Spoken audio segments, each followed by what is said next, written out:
embedded in truth. From of old until now, under names without end, the first, the beginning is seen.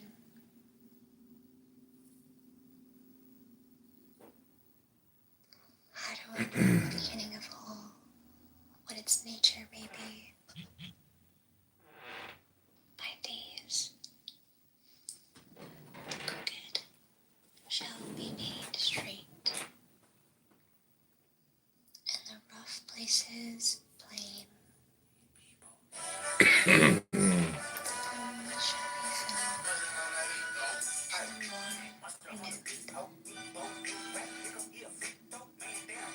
The needy shall receive, and the rich shall be perplexed. So when a wise man cherishes the one as a standard for woman, not displaying himself, he is famous.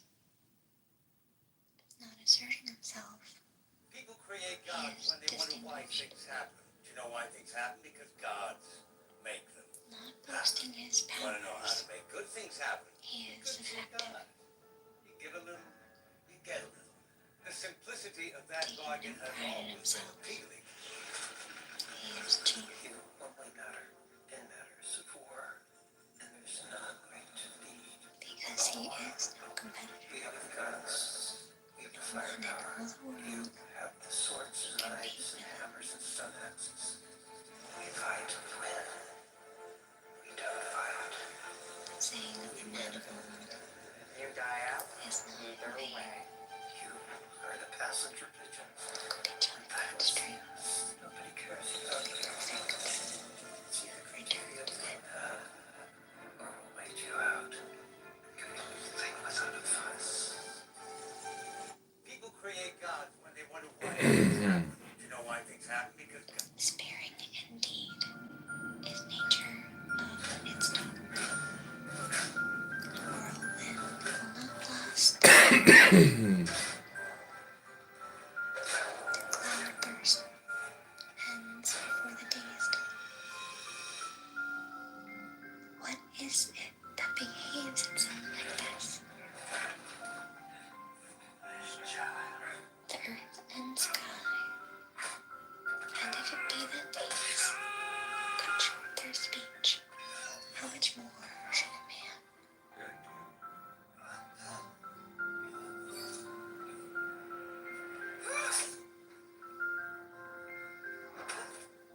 If you work by the way, you will be of the way. If you work through its virtue, you will be given the virtue. Abandon either one, and both depend on you. Lastly, the way receives. Those who choose to walk in it, gladly to its power. Those who choose to use it well, gladly will bend grief. Those who abandon drift. No faith is put in them, whose faith is small. On tiptoe, your stance is steady. Long strides make your progress unsure. Sweet. Show off, and you get no attention. Your boasting will mean you have failed. Asserting yourself brings no credit. Be proud, and you will never lead.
I think that's misinformation. LaVey never denounced the Church of Satan, or never admitted it was a scam of any sort. I don't know. I actually have read about the guy, and That was just someone critical of LaVey, maybe. But yeah, if you read his writing, he's dead serious. He's never denounced it to his death. okay. Maybe I got the wrong info then. People often say I look like Anton LaVey because I'm a bald white asshole, but I kind of find that insulting. I think he was kind of ugly. Do you have like one of those weird mustache and beard, that mustache that like connect to the beard? Do you have that on your face? I do. That's a really cool look. Yeah. I mean, I read a lot of Crowley, and so like in terms of like esoteric symbolism, I mean, I don't take it literally. It's just like to me, it's just like science fiction. So, but it's pretty complicated. But I haven't really read any Anton LaVey books, but I just think it's like shock value, like you can't make it in publishing, so you have to, you know, go low or shock. You have to create a controversy to be successful, somewhat.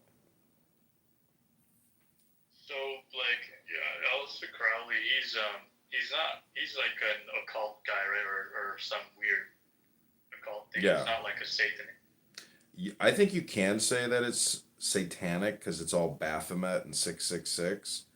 Um, but it's almost like math where they're squaring Jupiter into Saturn. Like it's rather complicated astrology, you know. But it's just like communication. But there is math in it for sure.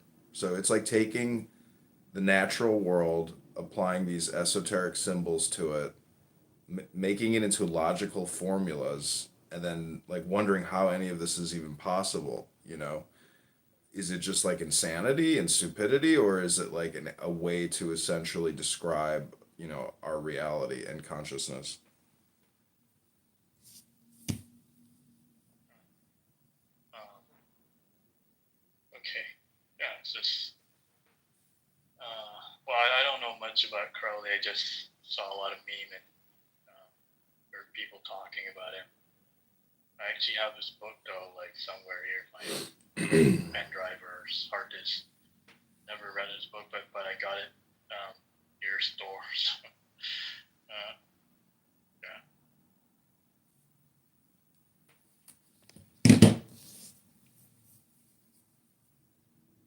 Yeah, I would say like a lot of philosophical people are essentially ecologists. They recognize the importance of the environment. And, you know, I think Elon Musk, taking us to Mars with a spaceship so he can put a YouTube video up is a waste of our fucking money. Oh, you think Elon Musk is wasting our money sending us to Mars? I do, yeah. Okay. So, what's your opinion on Elon Musk running DOGE? It's good. He's rooting out waste, fraud, corruption, abuse, lies, propaganda. It's all cultural Marxism, history revisionism, reverse racism. It's, a waste of our money. But then the irony is, what was that? Go ahead. No, I was going to say, yeah, I agree with them. And they're also going deeper and just cutting out this post World War II order, cutting out the order of rules that was set in end of World War II. So there's a lot of stuff that's uncomfortable for people, but Europe can go fuck themselves as part of that agenda. So it just hurts the feelings of all the newspaper readers.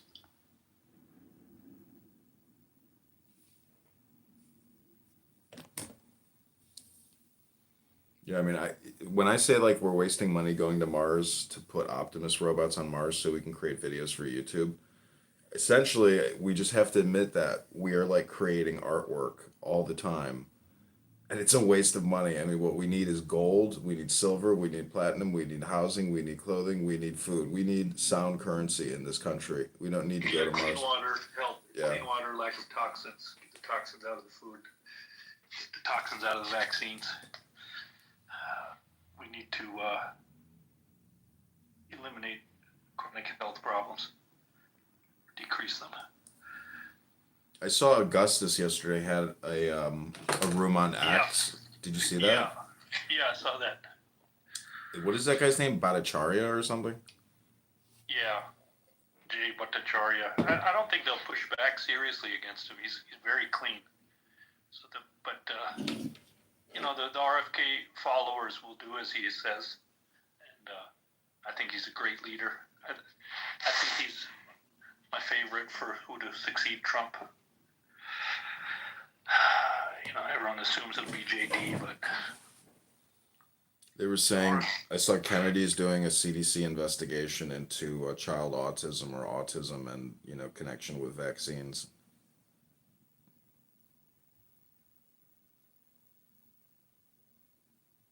yeah, we got to look at that.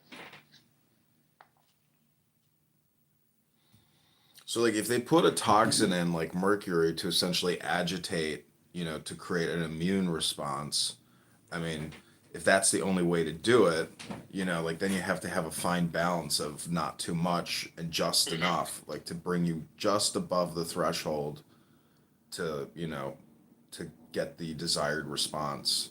So it's like, how do you. That's the thing about the vaccine, like with COVID-19, it was like, it is not variable medicine. It's just one fucking solution for everybody. Like, I don't understand, like, it's 2025, everything deals with variable solutions. And so how the fuck could they possibly think, that one solution or one platform medicine is okay for everybody? It's just like goes against common sense. It's insane.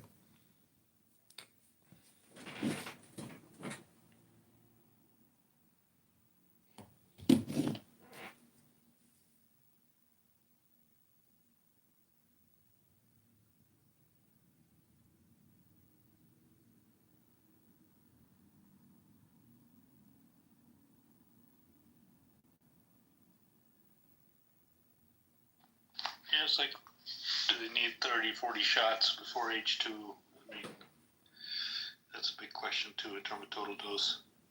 The mercury thimerosal, I think they've gotten out of most of them. They're using aluminum and other things as inflammatory compounds. So, yeah, which ones are needed?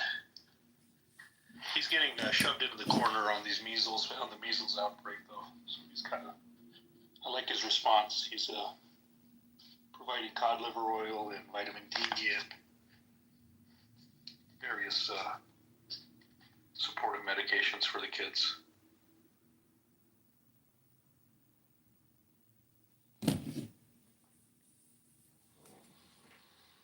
Yeah. There's so much fake news that comes out about him. I don't even know if that whole Cheryl Hines thing and the sexting thing is real, you know? It's like that, I mean, because basically big pharma and big media want to destroy him. So like Super attractive guy, and this lady was big time hoe on the excuse my language. She was a big time loose female on the circuit, and so it's I wouldn't fault him for falling into that after a workout where he did like 50 pull-ups.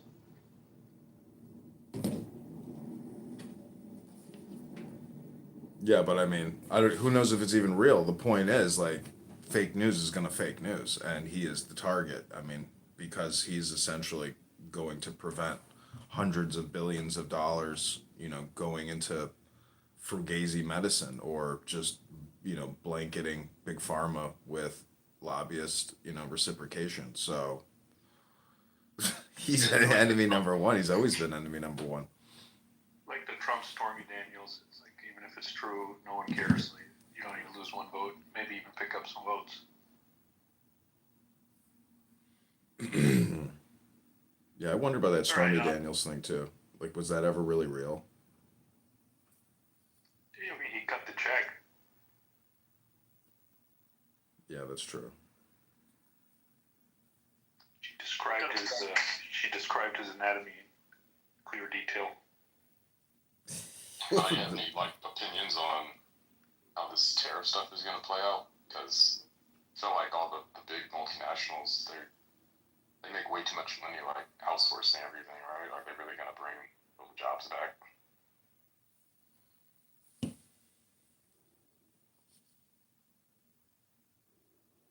Tariffs are a great thing. I don't know why we. They brought back the Honda Civic, bringing back all sort of stuff. So they'll bring back some jobs, probably not all of them. Yeah, I've always had a problem with that. Like once I learned how, because remember most people even in our families, right? Like we're not the corporate elite. Like they might be like a machinist or an engineer of some kind, right? And if you don't have engineering jobs here or jobs where we actually make stuff and everything's just service based, I don't think you can. I mean, maybe you can, but it'd be. Maybe I don't have the economic imagination to see an entire economy just driven off services and use a couple other countries to make or manufacture our stuff. It just seems like a very strange way to live. Like when you don't have primary control over the production process and are highly reliant on other countries providing the manufacturing at dirt cheap prices. I feel like eventually the balance of power shifts over time because ultimately the person or the group with power is the group that has control of the factors of production. In addition to other things, right? Other things being equal, I should say that. But even though they're not ever equal. Well, the tariff will bring some manufacturing jobs back, and just as Utah has said the factory they will move to U.S. to avoid the tariffs, and then also the tariff has the effect of decoupling and de-risking China. Can moving the manufacturing and other productions out of China into other countries, and then but most effective way is actually to increase the competitiveness of U.S. manufacturing, and the obstacle to that competitiveness, a great obstacle, I should say, is the privilege the union is enjoying. So we should get rid of that. Tariff is only a kind of a temporary tool to fix that, and it's not a very Are we doing coffee? effective long-term tool. So Doing coffee today? it can be used as a tactic, but you cannot use that long-term. And to substantially and substantively and the persistently resolve the issue would be to divest the privilege union is enjoying. Those are good points. Yeah, I was listening carefully there. Yeah, I feel like it is a tactic, right? It's the first next step in trying to change the economic dynamics, at least globally. Yeah, political economic situation. So we cannot trade freely with a country that is intent to destroy. That's not a good strategy. Yeah, I simplify it myself, like in terms of thinking like, oh yeah, the U.S., like we have great ideas, right? Because we promote entrepreneurship and have a really good environment for like innovation. But like if all we do is like have great ideas, right? Like we have brilliant people here, and they say, all right, we need to manufacture this at scale. Well, if I always think of like countries like as a friend, right? Supposed friend or frenemy. A country that owns the like a 3D printer, right? In order to make your idea real, they have you over the barrel. It's like, hey, we have all the 3D printers, and you guys don't want to pay people to run 3D printers. So today we feel like jacking up prices a bit more, or again, it's about who controls the factors of production. That really is it. I mean, I'm ignoring obviously like militaristic components, but I know that isn't irrelevant. But I try to think about like the fundamentals of what makes a country wealthy. Yeah, I mean the thing is what makes a country wealthy is if it has the free market, right? And the freedom to trade and all. So you can have a natural division of labor.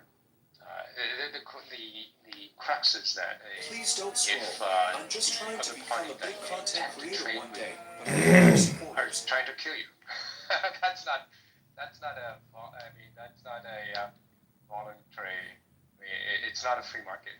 So long as it's free market, everything's fine. But if it's not, then it's gonna wreak havoc. And I mean, we can change that. We can change that in two ways, right?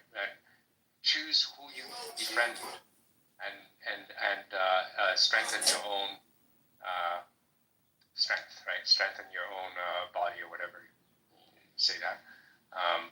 So first, you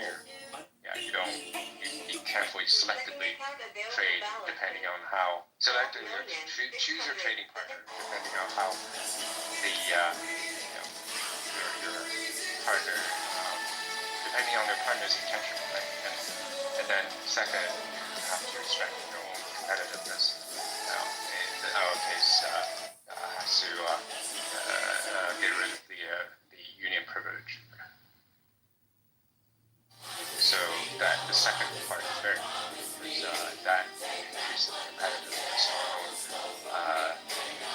whether labor market or other markets. Everything is possible for me because I believe. I appreciate that, your insight. God's word is medicine. Yeah, I mean, I know these things, they take decades though to play out, but it is good to at least try to think about them, critically from a high level. But like another thing, but I'm like pivoting hard here, Nancy, because you're on. Have you known like from the outset, like all the LLM AI research was really just hype? Like it's like they reached a ceiling pretty quickly in terms of the improvements that can be made towards creating, what is it, GAI or AGI? AGI, yeah. Well, the thing is that those people saying AGI is imminent.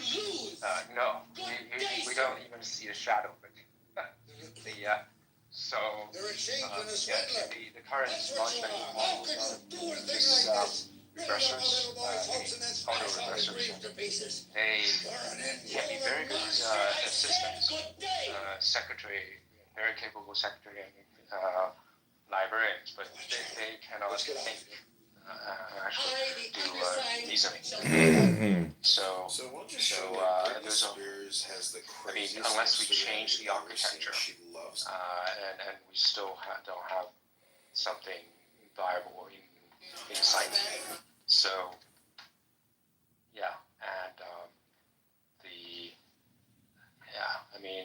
it's not to say that AI will not become AGI in the future, but not now. All right, cool. So I've been on the right track. Because I've just had this sense like, oh man, it's so hypey right now, and it's very frothy, and I know it's a money grab, but I always like, man, if they have all this capex in there already, and they get, people who control resources get sunk cost fallacy, they might need to keep the hype going for a little bit in order. I mean, they want to reel the customers in, right? They paint you a picture, great picture, and then so you can invest in and then buy their products.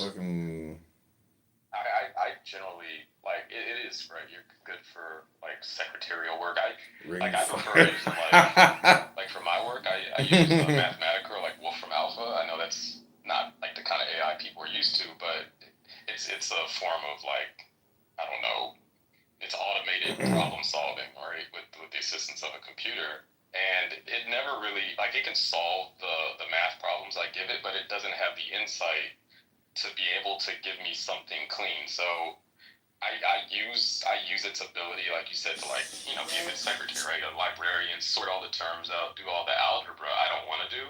And then I like look at the steps where it's like made things nice and tidy.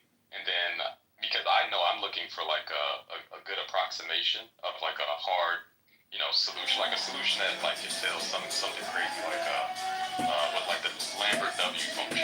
Actually, like it became a part of my solution. I was like, well, I don't want to implement that. We want something that's just a good approximation. But I couldn't tell Wolfram Alpha, this is what I'm looking for. Give me an approximation instead of trying to, compute this crazy thing that isn't that useful in practice. That's to say, like, I appreciate its ability to sort, do the sorting librarian work, right? And then from there, you can use your insight to step through its sorting process and say, hey, I can, take a detour here and use my, like, actual knowledge and creativity.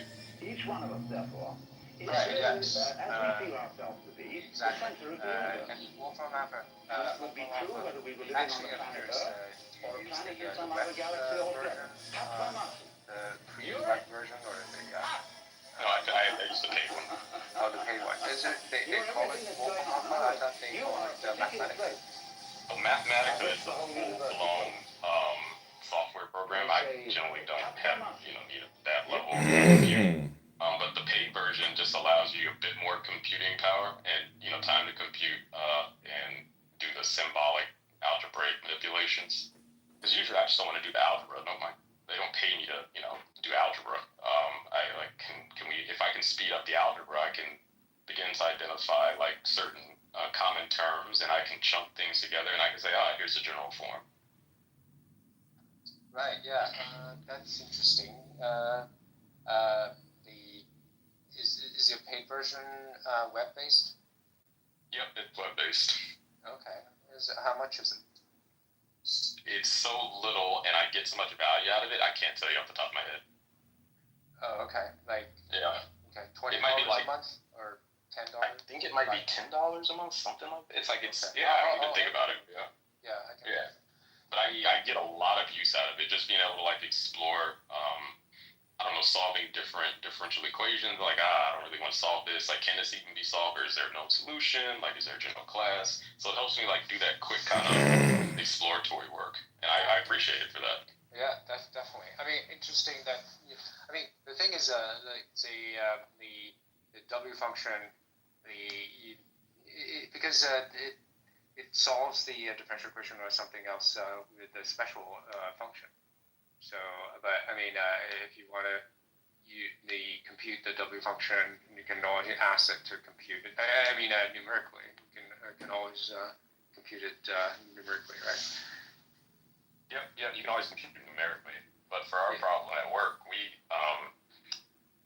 my boss was like looking for approximations, and that's what he's doing. And he was using like discrete time methods, and because I have like the most expertise with continuous time methods, I went about solving it that way. And he wanted something to be able to compare it to his procedure, which like approximates the policy functions when he's doing the reinforcement learning. He's using linear, so he wanted like something that he could compare. So I need to give him the best like linear or second order approximation. Okay. Yeah. What kind of work are you doing? I'm just curious. Oh, I'm a quant in finance, but I work on creating retirement income and retirement investing strategies. Interesting. So you use PDEs or ODEs? Mm-hmm. Stochastic? All the time. Yeah, all the time. Is it stochastic differential equation? Yeah, all the time. Okay. Yeah, I mean, like I suppose you use are you using it to compute stochastic volatility? No, I don't have to worry about that stuff. That's for the traders. I'm more so in modeling the way people save money and the way they spend it, and how, in general terms, at a high level, how the equity markets evolve and the bond markets evolve. Okay, that's interesting. The NOD kind of so you do it with ODs, deterministic ones, or stochastic? I switch between the two. Like, I'll usually start everything deterministically just to get intuition for what the solution for like the best way to save money or the best way to invest money would look like, given like some assumed dynamic.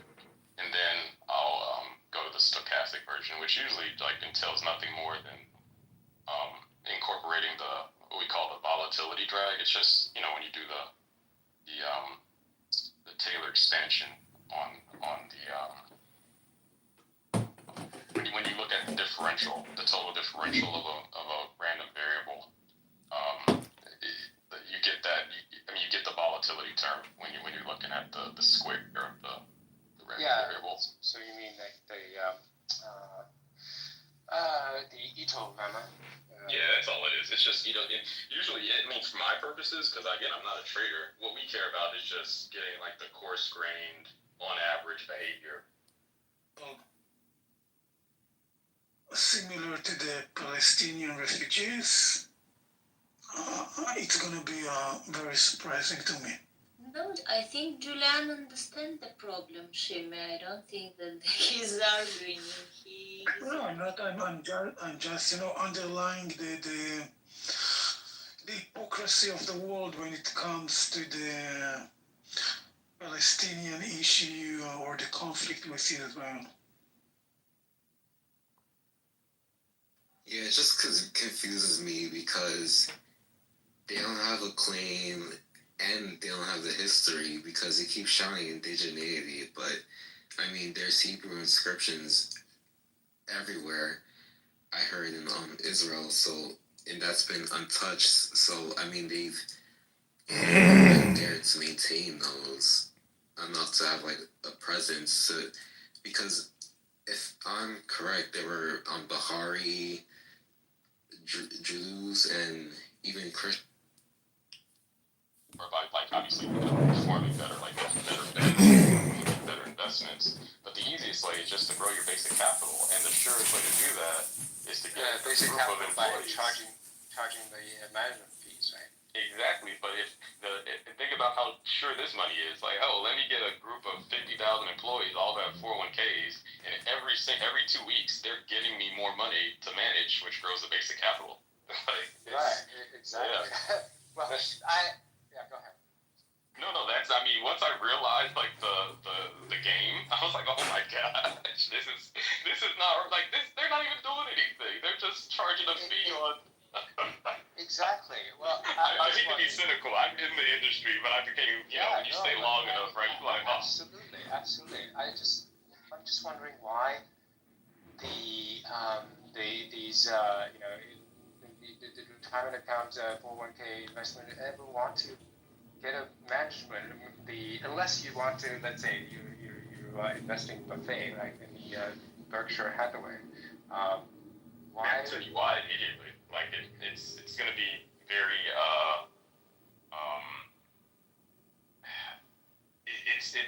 it's going to be non-financial. The reason that employers who sponsor the 401ks want to hire an asset manager to do everything. They want to get rid of the liability of mismanaging their employees' funds and thereby being sued. So they want to just that's the reason why. Why don't they just invest in the index funds? Right? I mean the indices at SPX or even QQQ or whatever. Just be done with it. What's the point hiring a money manager? They still have liability. They're deadly afraid of being sued. That's the overarching force driving their behavior. Right. But what I'm saying is just let people manage their own thing. It's interesting, right? So the U.S. created a system that, the financial industry kind of influenced it, right? They lobbied to, and corporations, they wanted to get rid of the liability of having to provide defined benefit plans, right? And shift everybody over to defined contribution plans, which is just to say that the company isn't responsible for saving for your retirement. You're totally responsible, and the company doesn't have that liability on its books, right? They want to get rid of those things where they have to pay pensions. But at the same time, they say, "Oh, it's your responsibility," but we're not going to allow you just to invest your money with the 401k, tax privileges, how that money is tax deferred. Instead, they're going to outsource it to an asset manager who then gets to make money on your money while limiting your investment choices. I'm really just shitting on my own industry right now. Let me stop. No. You're completely right. I think this is like just a ploy for the financial industry to gain their money, the surefire money, and taking care of you. This is. But it's integrated. It's more than that. It's not just about the industry. It's really about municipalities in many ways too. They're all connected. Oh yeah, they're in bed altogether. It's just disgusting. I don't get why we, like an individual, like working person, shouldn't be able to have all the privileges of a 401k, and just be able to invest in their own personal account. But you can't do that. Exactly. They limit you. They intentionally limit your investment options. They're just intentionally. That's exactly the point, right? In limiting your the ability to manage your own life, and then they profit off of that. The whole thing, basically saying, "Hey, you're so stupid. Let me let me manage your money, and then I can take a chunk of it out of it." It's just so cynical. I mean, not cynical, sinister. Yeah. If there's a if there's a stock I do market, work for one of the good guys, though. if I'm there's sorry now. if there's a stock market crash, and I'm sure there will be because these baby boomers are not going to be unscathed, you're going to have a psychological crisis on top of the financial crisis. So I've often thought like if a very progressive municipality that had huge, pension liabilities and was trying to, seek yield in the market to continue to pay those future pensions, if they were to just dissolve the relationship with their asset manager and essentially pull out of Wall Street and say we're no longer doing, a matched retirement package for employees and all that, and literally pull it all out. I mean, it would be like the best thing for the taxpayers in that area. But it's like impossible to essentially stop chasing yield. Like CalPERS, in California, the world's largest pension fund. I mean, it's like it's if there's a stock market crash and say it drops 30%, they can't pay out those pensions. So it's like just try to sell it when the market is high and get out of this future collapse because you'll be saving these people who need that money. You'll be saving them. Like they're not going to get it. So it's like the recipients can't say, okay, we want to pull out. So there's just like, you see what I'm saying? Where it is essentially the Wall Street and asset managers have to keep making that 1% a year. And it's kind of not criminal, but it's just corrupt because the contracts, with the municipalities and these asset managers, it's like they're not going away. I mean, but I'm just saying it would be beneficial for the taxpayers if they could actually pull the plug on it while the market is at the high. Yeah, I mean, the thing is, basically, the government, in collusion with the industry,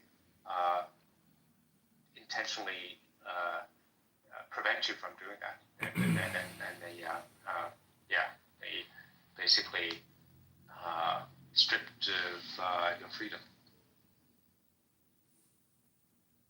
Well, imagine if CalPERS could sell at the market high and then pull out of the market, and 3 years later after the crash get back in. Like, there's just no benefit to the taxpayer or to the employee because it's just not dynamic enough, and it's just so static. It's just like tracing or tracking the market. The whole thing only works because of the Federal Reserve. And the fact that the market is worth as much as it is only because of the increase in the money supply. So quantitative easing is essentially has inflated the entire market cap. I could show you 1,000 corporations right now that have no earnings per share, and the combined market cap is like No, $1 you trillion. are spot on.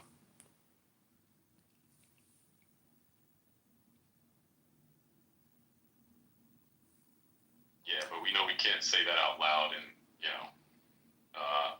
in a room of the asset allocation committee or something. Like these are things that have to be said. I know, it's crazy. It's like you might be the most brilliant mathematician and software developer in the world, but the truth of the matter is the whole system is bullshit, and it's all because we don't have sound currency. Yeah, that one gives me chills every time. Like I'm literally at the chill now. Like when people start talking about like how sound the currency is or unsound it is. Like it's like a fish like swimming in water, not being aware that it's swimming in it. Like that drives everything else. Yeah, Come over. it's the root cause of these everything. I mean, maybe not everything, but 90%. Just the fiat currency, and then they can inflate it any way and any form they want.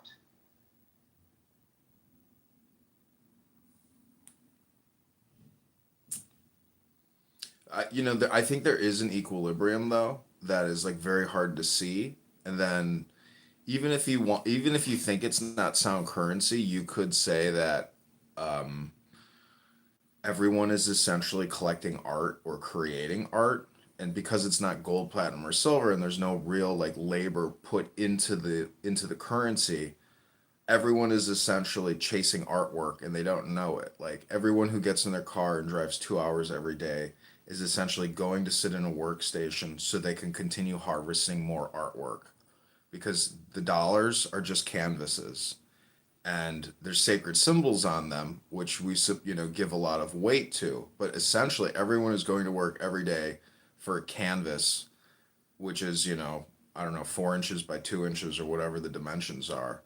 And the the canvas, whether it's 150 or a 20, it's still the same thing. I mean, we're like hypnotized. So, I think that the Federal Reserve is technically a communications corporation, and it's really just like a mass hypnosis, and it's the source of our problems, but it's also the source of our expansion. I don't know if humanity where would be where it's at today without fiat, because be it damned, it is also unique in the sense that it gets us all to do things as opposed to just becoming like meditators and pacifists. It's like it keeps us in a chronic state of anxiety. Finally, actually ready to talk politics and some real shit, huh?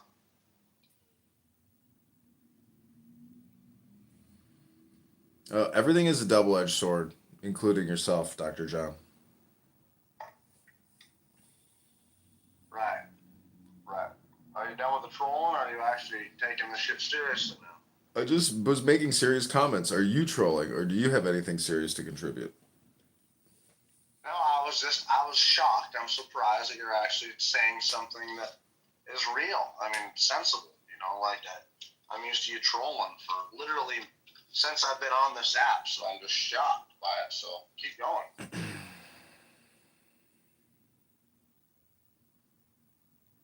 Yeah, I don't know. I think we're in a good place with Trump. I think he gets it, and hopefully he gets it. I think Elon Musk is constantly telling us the truth about how all increased government spending is just more taxation on the population. But, we are 350 million warrior patriots, and, China and India combined are 2.5 billion people. And it's a big world, I mean, that's the thing is if you're an internationalist, I don't know, patriotism isn't really as significant to you if you're just a nationalist. You realize that you are the world. You're not just the United States of America. So, currency manipulation in China, India, USA, like I don't know how these central banks do it. They must be doing data and research and sniffing and finding out who's cheating the most and saying, well, fuck it, if they're doing it, we have to have parity 1-to-1. And I think that is probably what a lot of these researchers at Federal Reserve do is I don't even know if they do forensic accounting.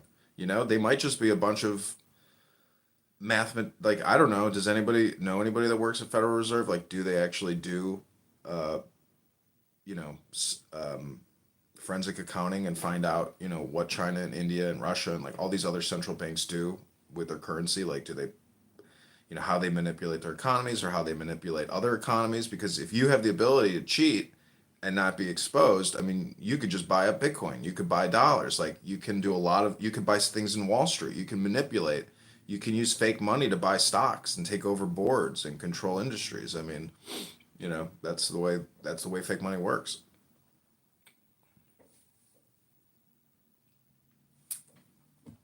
Well, the thing is, what you said about the fiat currency, I don't agree. You don't need fiat currency.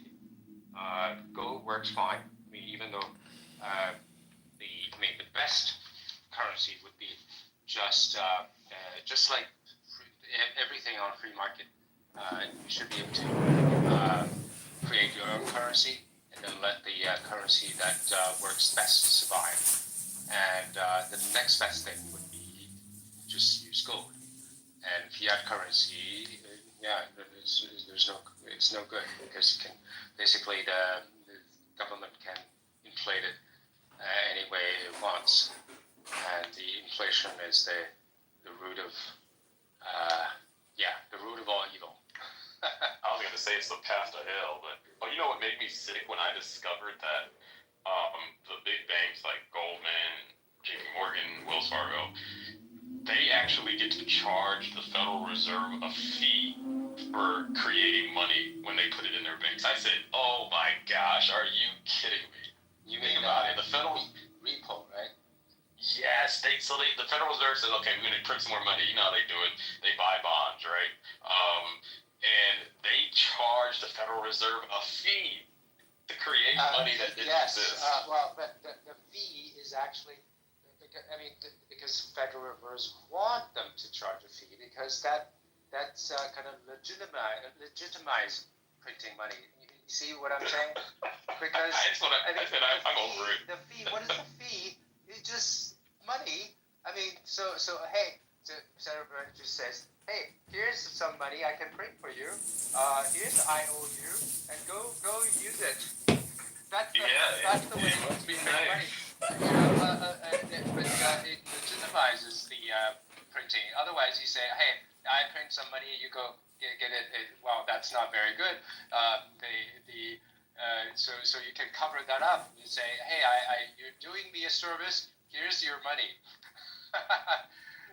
I encourage people who are interested in viewing, understand the monetary system from a physicist's perspective. This physicist at College Park, UMD, he's I think a Russian dude, and he physicists are taught to think about things from first principles and think logically. Exactly. If something doesn't make sense, but this guy he pins it down. I'm like, man, and he even said before he wrote all this stuff, he's like I had to make sure I got tenure first before I took this side road and explored these ideas. He said that's why it's taken so long for me to put this stuff out there, which makes sense, right? They don't want some whack on their faculty.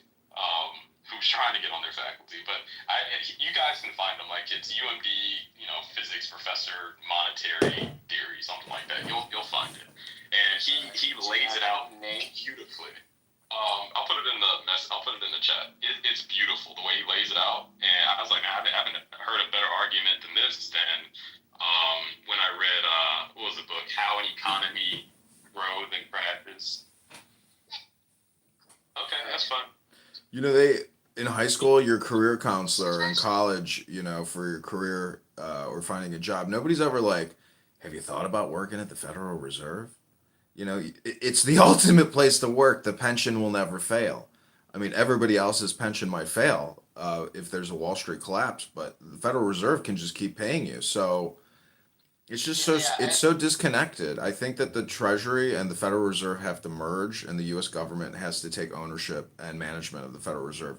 Having private meetings and having secret laws and secret international dealings and memberships and governor boards, there's no transparency. It's not we the people. It's we this global bank that member banks are all a part of. It's just it's so disconnected, I feel and there's no transparency. There has to be an audit or a dissolution, and a combination. Yeah, well, I mean, the inflation, how people take advantage of inflation is basically if you don't know how much money is going to be printed, and then they print at the rate that you don't know, you don't anticipate, and then this is and also the people profit. The closer the profit from the inflation, the closer to the source, the more you profit when the closer you're to the source, which is basically the Federal Reserve. So that there's a proximity. I mean, the profit is inversely not proportional, inversely a decreasing function of distance from the Fed.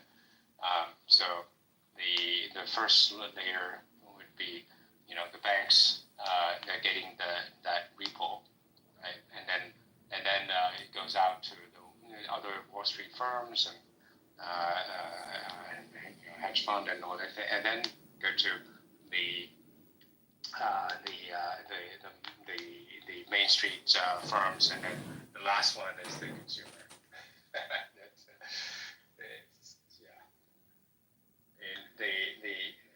If you know inflation is basically it's like the speed of propagation. Speed is always finite, and especially in our economy, it's a viscous, like a viscous fluid, and then the speed is quite slow.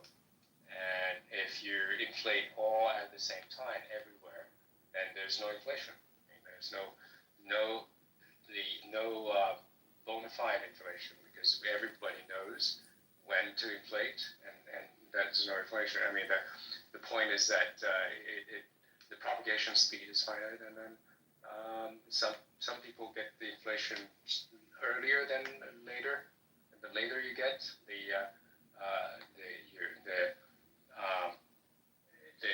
more basically, or less profitable, or more damage you sustain. But that's the purpose, and nobody knows. I mean, not nobody, but not everyone know what how much inflation there is, and how fast the inflation. I mean, inflation is like a day-to-day thing. Like, I just went to CVS to buy some Miller High Life. 12-pack of bottles was $9.99. I'm not saying it's not a day-to-day thing. You probably don't understand. No, what I'm saying. And the inflation is, you don't know what the exact inflation rate is. You're not anticipating what the inflation rate is, but that's the whole point of the not knowing, not letting you know, is the whole point of inflation. Mm-hmm. Check out the chat link I put. That's Thomas Massey. He's a congressman from Kentucky. He put out a bill called End the Fed. He wrote, Americans would be better off if the Federal Reserve did not exist. The Fed devalues our currency by monetizing the debt, causing inflation. And it's kind of confusing when you hear monetizing the debt. It sounds like profit making, which I don't think that is necessarily what it means. Devalues currency by monetizing the debt. Like, what does he mean by monetizing the debt?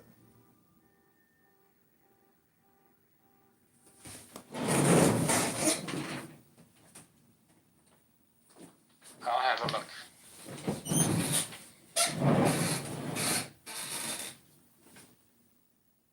I don't know, it's like easy to shit on bankers, and think that they're not virtuous, noble people, but many of them are. And so, really, if somebody is stealing at the bank, like, that's when shit breaks down. Because, like, I have banknotes from, pre-Federal Reserve, and there was no standardized dollar. And so, the credibility of that bank is essentially the accounting and center of commerce for that community. Like, if it's a bunch of farmers or something, I mean, once somebody starts stealing from the bank, and then people come back to collect, I mean, the whole thing is terrifying. So when you realize we're $40 trillion in debt, it's just stealing by another way.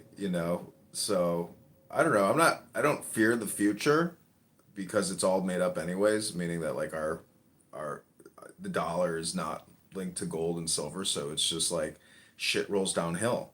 So America is at the top of the shit hill, and everybody else, I mean, just look at, like, African countries, for example. I mean, it's like, can't get any worse than that. So if you're in America and you're an American, I mean, you're essentially enjoying the benefits and the fruits of 1945 and the construction of civilization after that.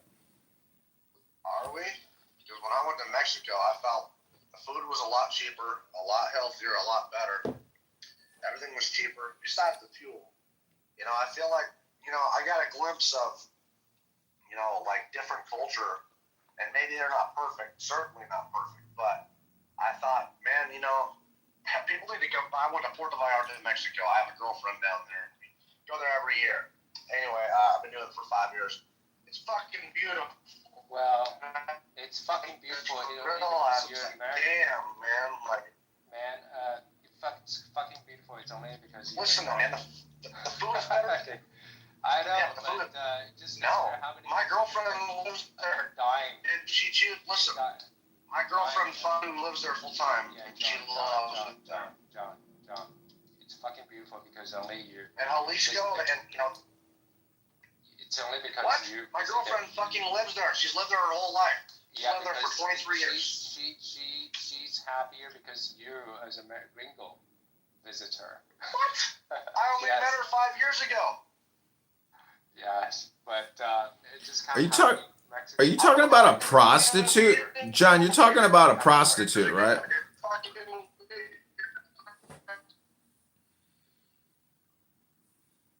No. I'm Dude, not talking you about keep prostitutes. dipping into the matrix. My mom met her on a resort because she works on a resort. I'm just saying, I'm probably dipping down, but no, man, like, I'm telling you, people do enjoy Mexico. They got good weather in certain places. Puerto Vallarta is beautiful. You're a fucking moron if you think everybody just walks around hating Mexico. You're an idiot. Nobody said that. The greatest. All right. Nobody said that. But now, you were saying the American enjoy it. Yes, I mean, that's testimony to. Mexicans enjoy it too down there. They love it. Hold on, John.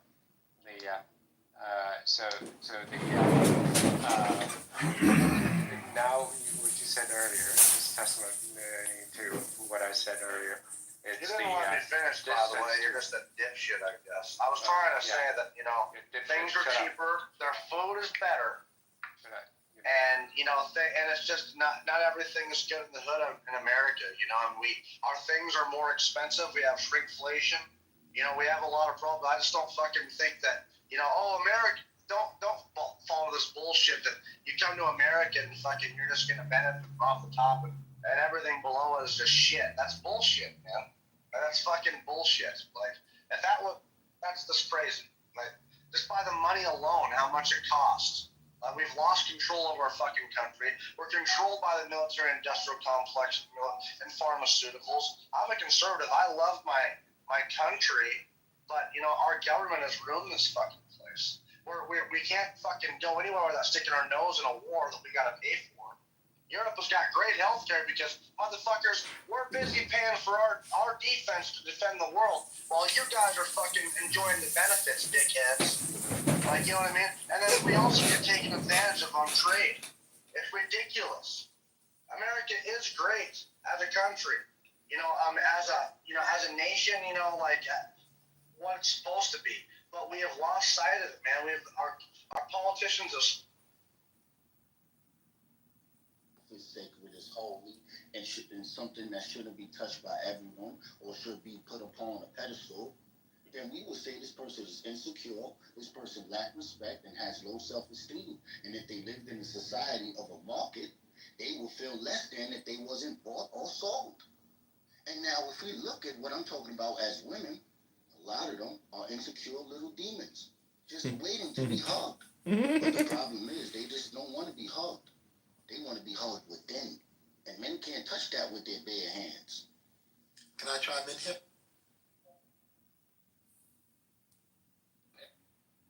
Not that way, so about the FRC. And then about the European. People can't afford a house here, man. Like, my parents want to build a house in Puerto Vallarta because they could build a nice house with a pool and an elevator, a fucking roofside pool. You need your ass beat. They need a step. We not stripped for that Christ. I didn't say y'all word.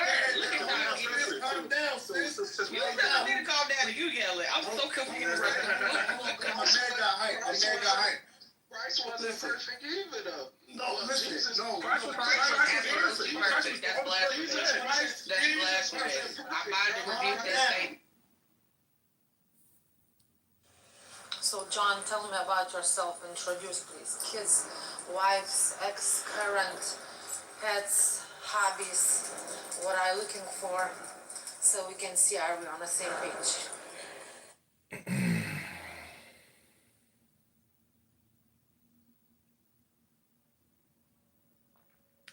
Hi, Vicky. It's a lovely accent you have there. It sounds like you are headed to your car and walking through a lobby. Never married, no kids, no pets. I like the beach, not the mountains and skiing. I like the gym, not the bar and the football.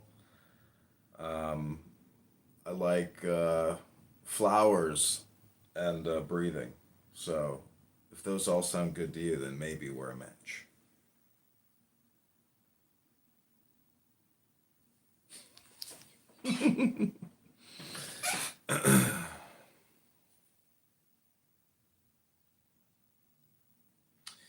English is second language.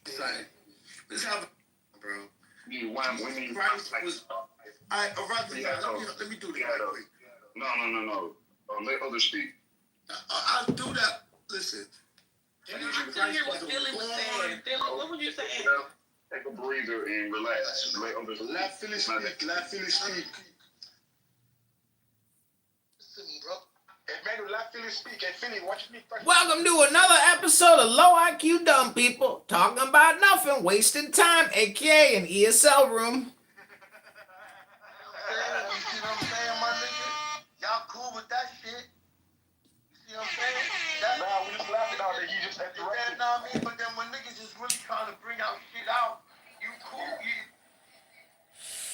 Disobedient men have been ruining God's plan for the earth and mankind since day 6 as outlined in Genesis 3. And I just feel like y'all need to accept that. Y'all need to accept the fact that God told Adam, God gave Adam. Oh, thank God Princess ain't a moderator. Otherwise, we'd be here all day with this bullshit low IQ people talking about nothing. Do you not hear me talking? Have some fucking decorum. I'm sick of you unruly niggas on this stage. Anyway, so God gave Adam, he gifted Adam with a partner, right? A woman. And then he told Adam, don't eat of the tree. Hey, Phoenix, don't eat of this tree, right? So then you mean to tell me that he out walking around with Eve? Because see, I never do that, right? They don't never tell you that part.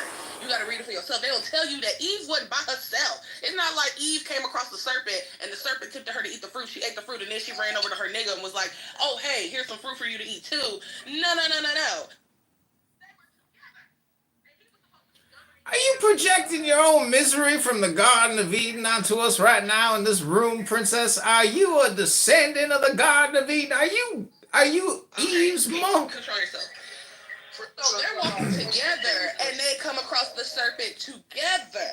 And this serpent is having a conversation with Eve in Adam's face and convinces Eve to eat of this fruit in Adam's face, and she eats it, and then she turns to him and shares it with him and gives him some. And then when God comes and calls Adam out from amongst the bushes and asks Adam, why did your ass eat the fruit that I told your ass not to eat? Then we want to say that what No. Adam was supposed to be governing his household. Adam was supposed to be the head of his house. Adam was supposed to make sure that Eve knew better. And in that moment when Eve was being tempted by the serpent, why did Adam not step up and be the man of the house and say, no, we're not going to eat of the tree? I'm almost done. Why did Adam not step up in that moment and say, no, we're not going to eat of this because God told me not to, right? He wasn't governing his house like he's supposed to, and that's why it took Jesus Christ dying for us to be made perfect, for us to be made whole, right? So that when Jesus comes back, now we have these instructions on what it is to be a husband and to be a wife. Now we know now we know that husbands are supposed to love and lead their wives like Christ loves and leads the church, right? So my thing is, why is it so hard for y'all to I got a question for you. I got a question for you, Princess. I got 2 questions for Princess. But you go first. You go first. I'll be speaking. No, she on the phone now. I'm here. Okay, I'm here, but my mom calling, so make it quick. Or hold on. Let me take the call. I'll be right back. Okay. Hey, Phil. So what you mean that Christ was not perfect? That's my question to you. We don't have no proof that he was. I'm not saying.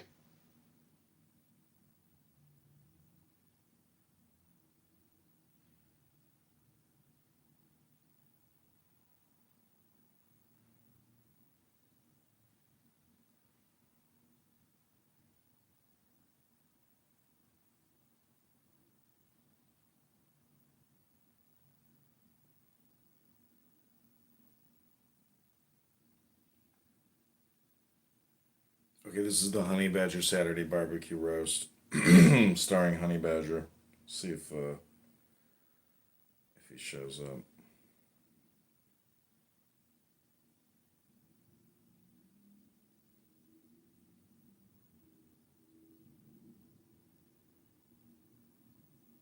Welcome, Kimberly.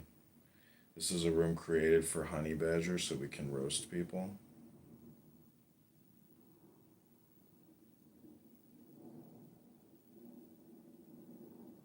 Chris. Welcome.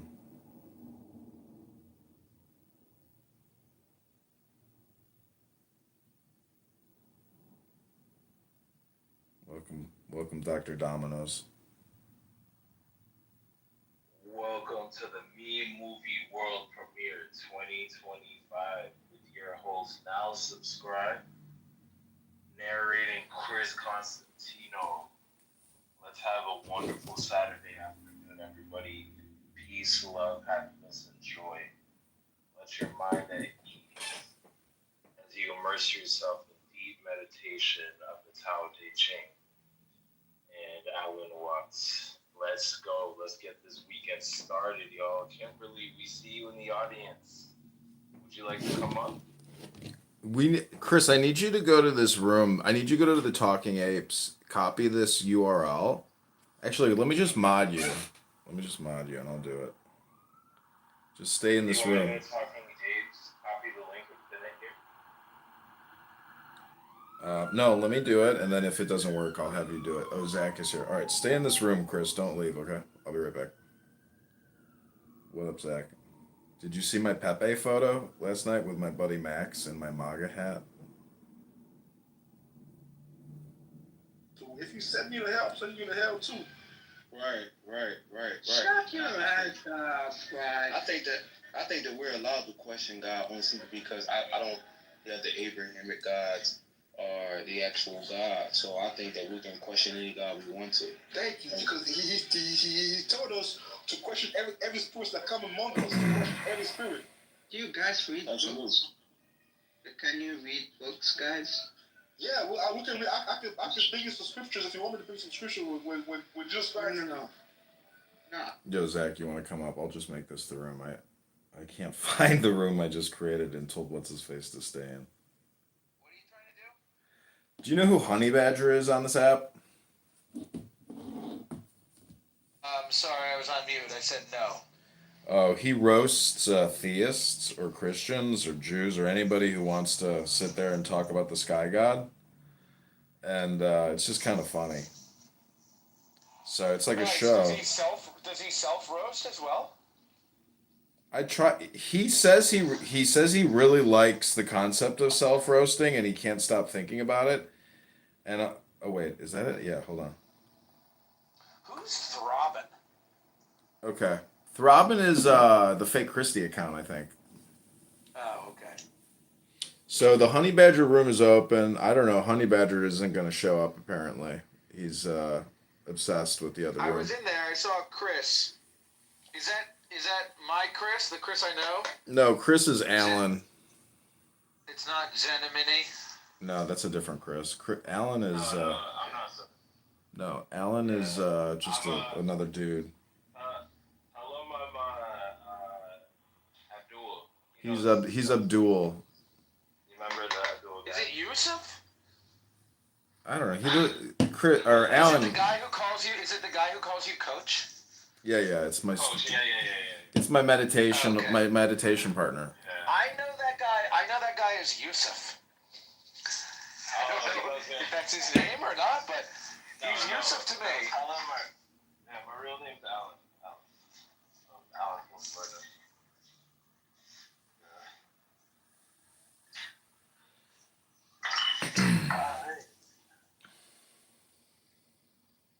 Well, I don't know if Honey Badger's going to show up. Yeah, Chris, go in that room. Go in the Talking Apes and say, "Hey, now set up a Honey Badger roast room." He's asking for a Honey Badger to come in and co-host.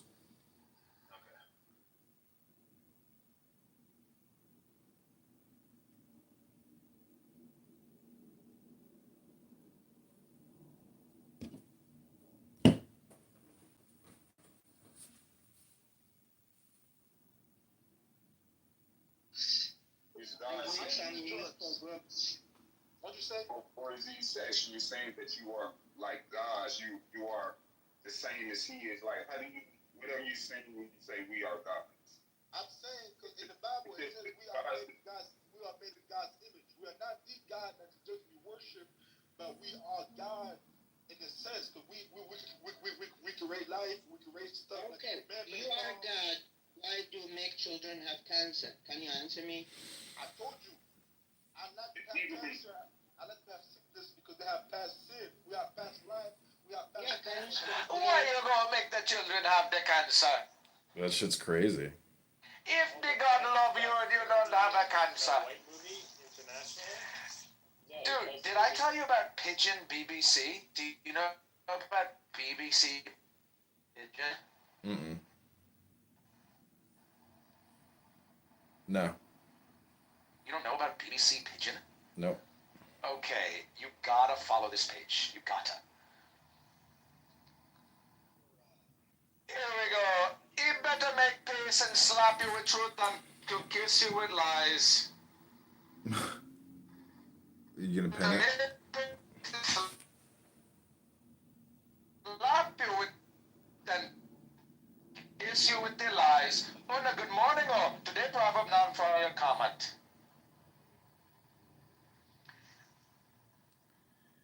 Okay, here's another one. Hang on. Oh wait, I fucked up. The Economic Community of West African States say them they're on track to achieve one single currency for the region by 2027.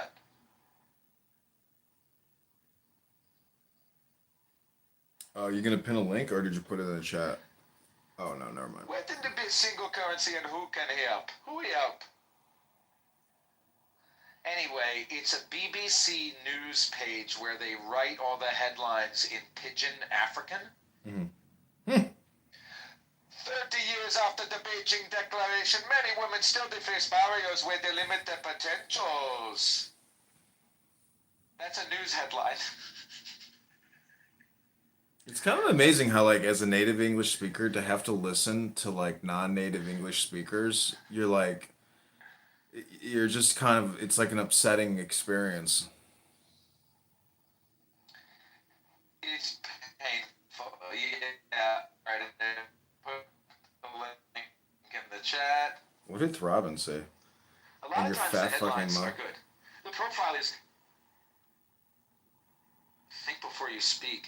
They're actively trying to sue him. You're so Stop funny. telling Zach, shut your fat fucking mouth when talking to sold haters like Elena.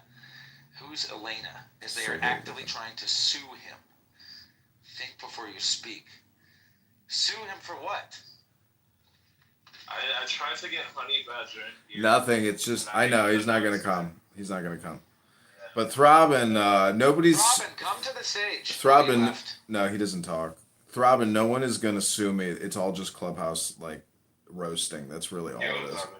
Because if somebody sued me and actually spent money suing me, and, like, I'm in an uncollectible status, they would be wasting their own money. And so I've put that out there a couple A times. self-roast. That would be a self-roast. So it would Be a be... massive self-roast. Yeah, and I would it would be hilarious because like if somebody did sue me, it would actually give me more credibility than it takes away from my credibility. And so I would make it media fodder, and I would just like create tons of videos about the people that are suing me. So it would be the reverse Barbara Streisand effect. I hope people understand that. Yeah, they're low IQ and stupid, and thus every room, we've already firmly competitively reframed this app. There's like nobody here anymore that can outframe our frame. So, Abby and Roger at one point wanted to. Yeah, I know. It's kind of funny. I love it because like that means that I am the antagonist to supposedly the most successful people here on this app, which is, a nice, fun thing to do. Who's Elaine? Sorry, you're in the Matrix. Can't hear you. Oh, he's ratting you out. Zach was giving them all the names of all your accounts. Yeah, he was ratting. Throbbing ratted you out once to me before. It's the same shit, though. I've heard it all before. He ratted me out? I don't think you're, like, ratting me out, because, like, I would actually prefer that you promote my stuff and tell everybody all of my profiles and say, here's all the Want me to YouTube. stop using your name? No, I'm a public person. I'm a public persona. You can use my name as much as you want. I mean, I can call you Edmund if you want. I just want to use your real name because I want to be respectful to you. Yeah, you can call me John. I mean, 100%. John. Well, who Throbbing ratted who out? Me? What did he rat me out about? Well, he cleared it up. He said he didn't even realize he was doing it, meaning that you were telling Abby and Roger or Dr. Jordan or whoever. It really doesn't matter. It's irrelevant. I didn't rat you. You're my nigga. I know Throbbing is trying to cause conflict when there's no conflict. Oh, he says you're genuinely clueless. You can't stir up conflict. If you're a third party, you can't cause conflict between two effective communicators because you and I can simply communicate effectively. Yeah. And you can be like, oh, I haven't talked to Dr. Jordan in probably 2 years. I don't spend time with those people. He wants to diagnose your narcissism.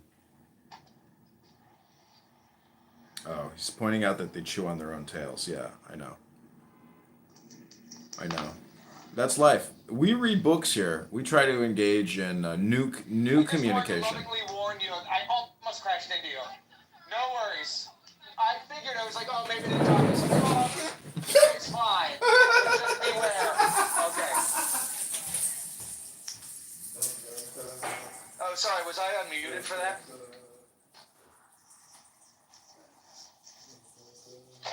I didn't mean for you guys to hear that, but you heard it.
Sorry, I just put on a pot of coffee. I got this new Pineapple Express cannabis yesterday. It's fucking amazing.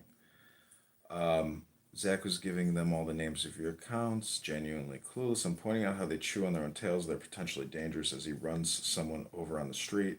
When I didn't need to hear his thoughts on anything ever, just helping out. If he can close his mouth and think, peace.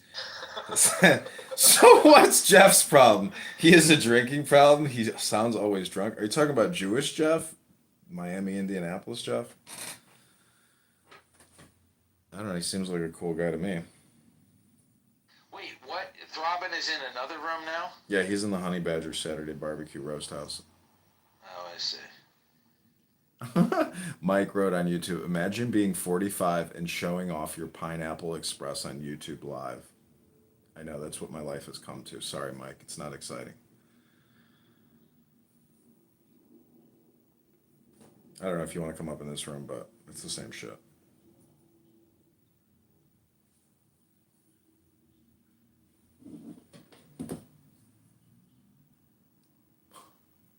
Thanks, Mike.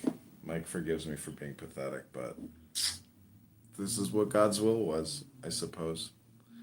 Doesn't mean I'm not trying to accomplish things here with this YouTube Live. I would prefer to be reading books with people. No, I just came here to read the comments about myself. Yeah.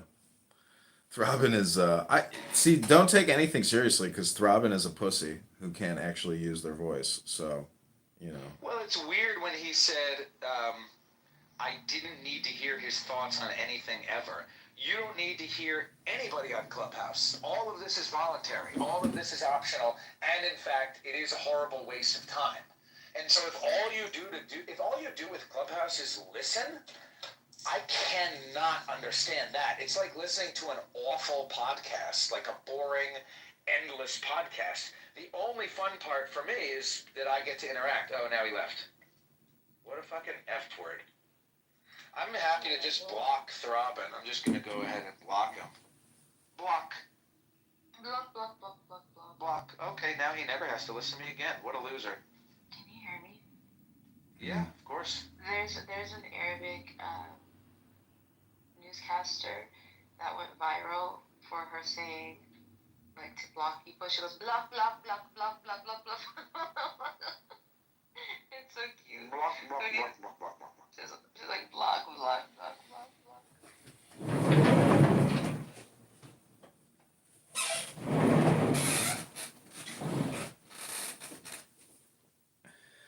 All right, so this is the Honey Badger Saturday Barbecue Roast Room where we are roasting people. Right now, listen. I decided to go through your YouTube, and wait, is this calling me? 1 second. Oh yeah, I should pin a link.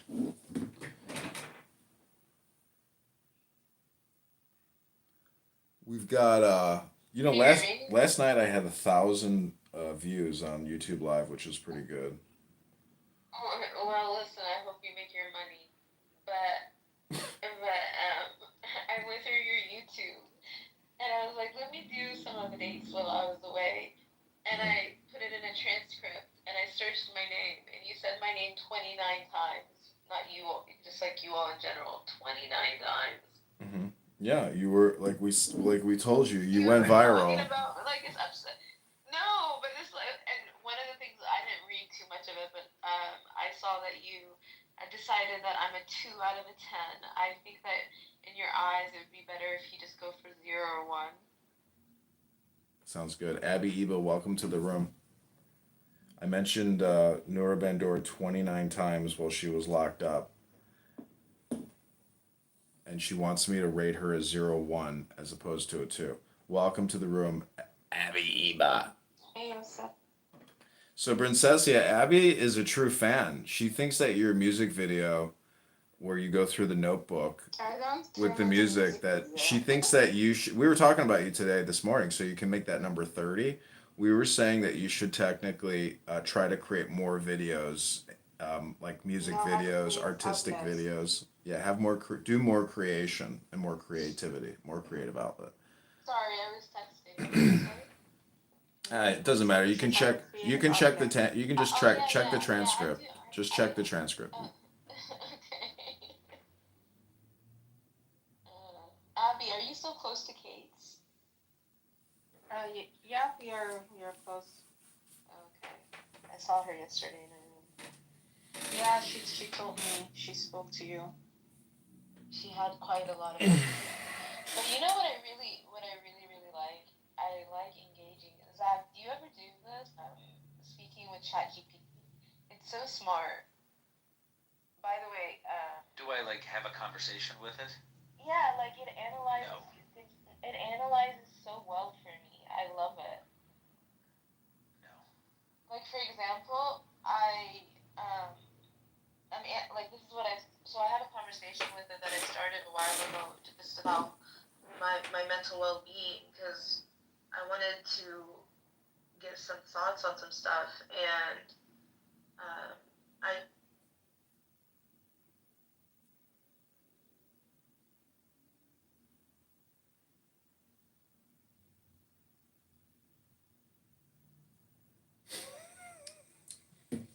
Check the transcript. Okay, we're meditating in silence. I really just don't want to, on Shabbos, listen to people unnecessarily.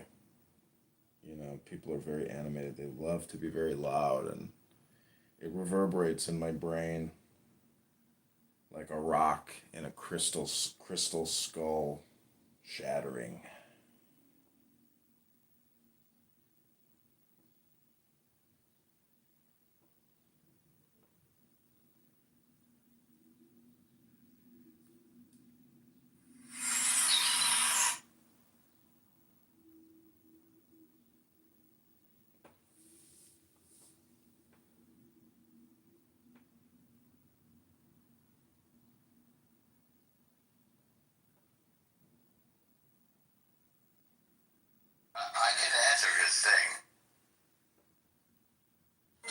don't scroll.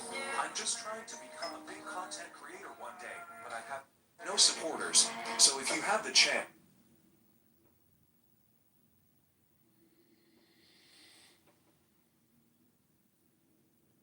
Let me put you onto something. Getting your degree online. No, but seriously, this is something a lot of people sleep on.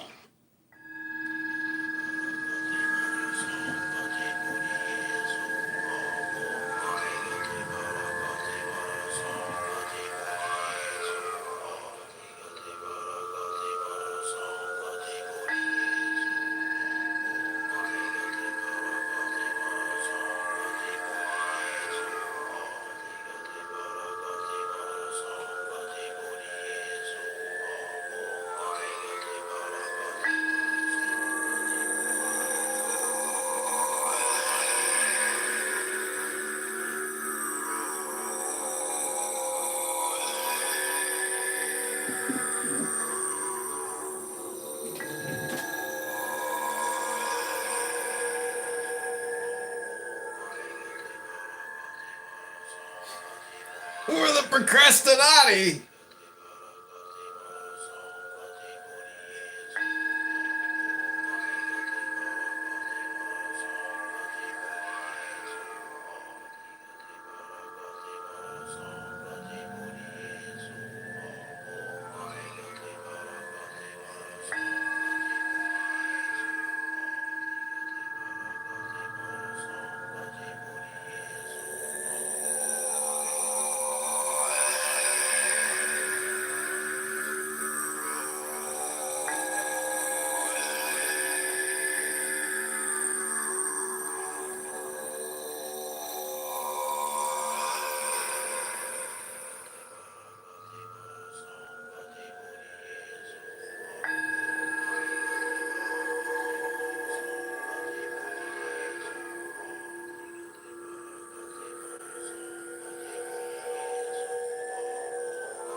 Nora Vandura podcast, Reputation Management Services.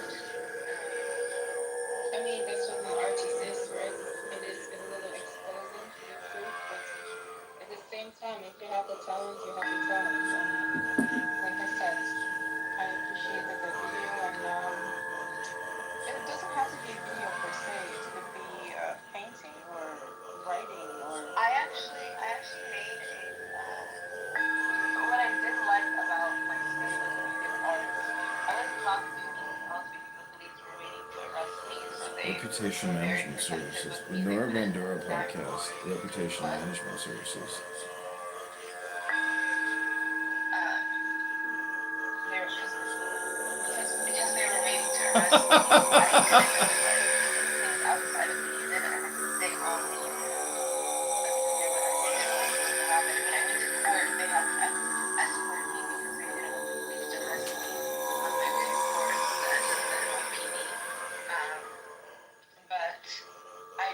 I did some drawing, I did some artwork that I really like. I'm trying to look for it right now. Share this. It's a little bit wrinkled, but tell me what you think, okay?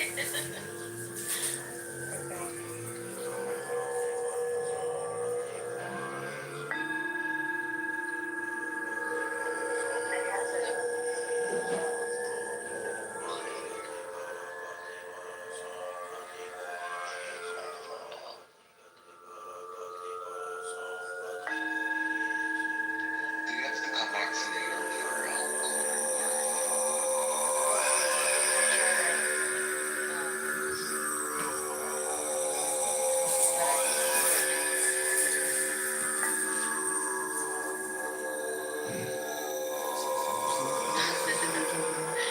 You're gonna laugh at it. It's okay. It looks like a child did it. It looks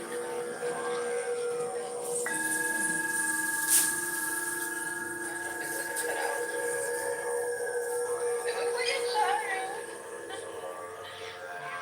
Oh, it's cute actually. I like it. I really like it. I like the water. It looks like I like waters.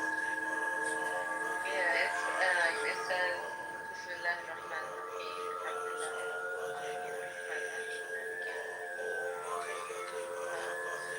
It's nice. I like it. And here's the other one that I did.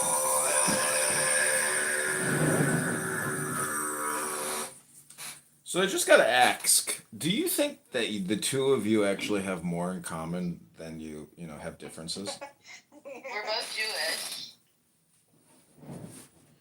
No, I mean, like, I know, I'm on these dating apps. I see women in their 40s and their 30s. My point is, like, we're all kind of have a lot of similar differences, meaning that, like, we want to figure out the formula for happiness and success and family. And, essentially it's self-preservation and personal responsibility, or what's the word I'm looking for? I guess, is it self-preservation? Meaning that, like, you are fully functional, that you're self-supporting, that you don't need help or services to survive or thrive, meaning that you are a leader, you are educated, you are compassionate, you are well balanced, meaning that is what everybody should want or wants. And so thus, as young ladies, like, you're looking for family and career, and success. So I don't know, do you agree with that sentiment or do you disagree? I disagree.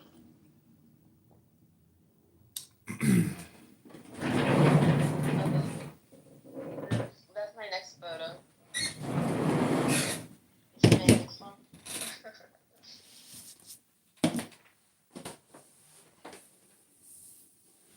Yeah, nice color. So, you made this in the hospital? Yeah. What are you using? That was, what are they called? Tell me, name some things and I'll tell you. Because this one, like pastel. Yeah, exactly. That is pastel. And then I also made this one.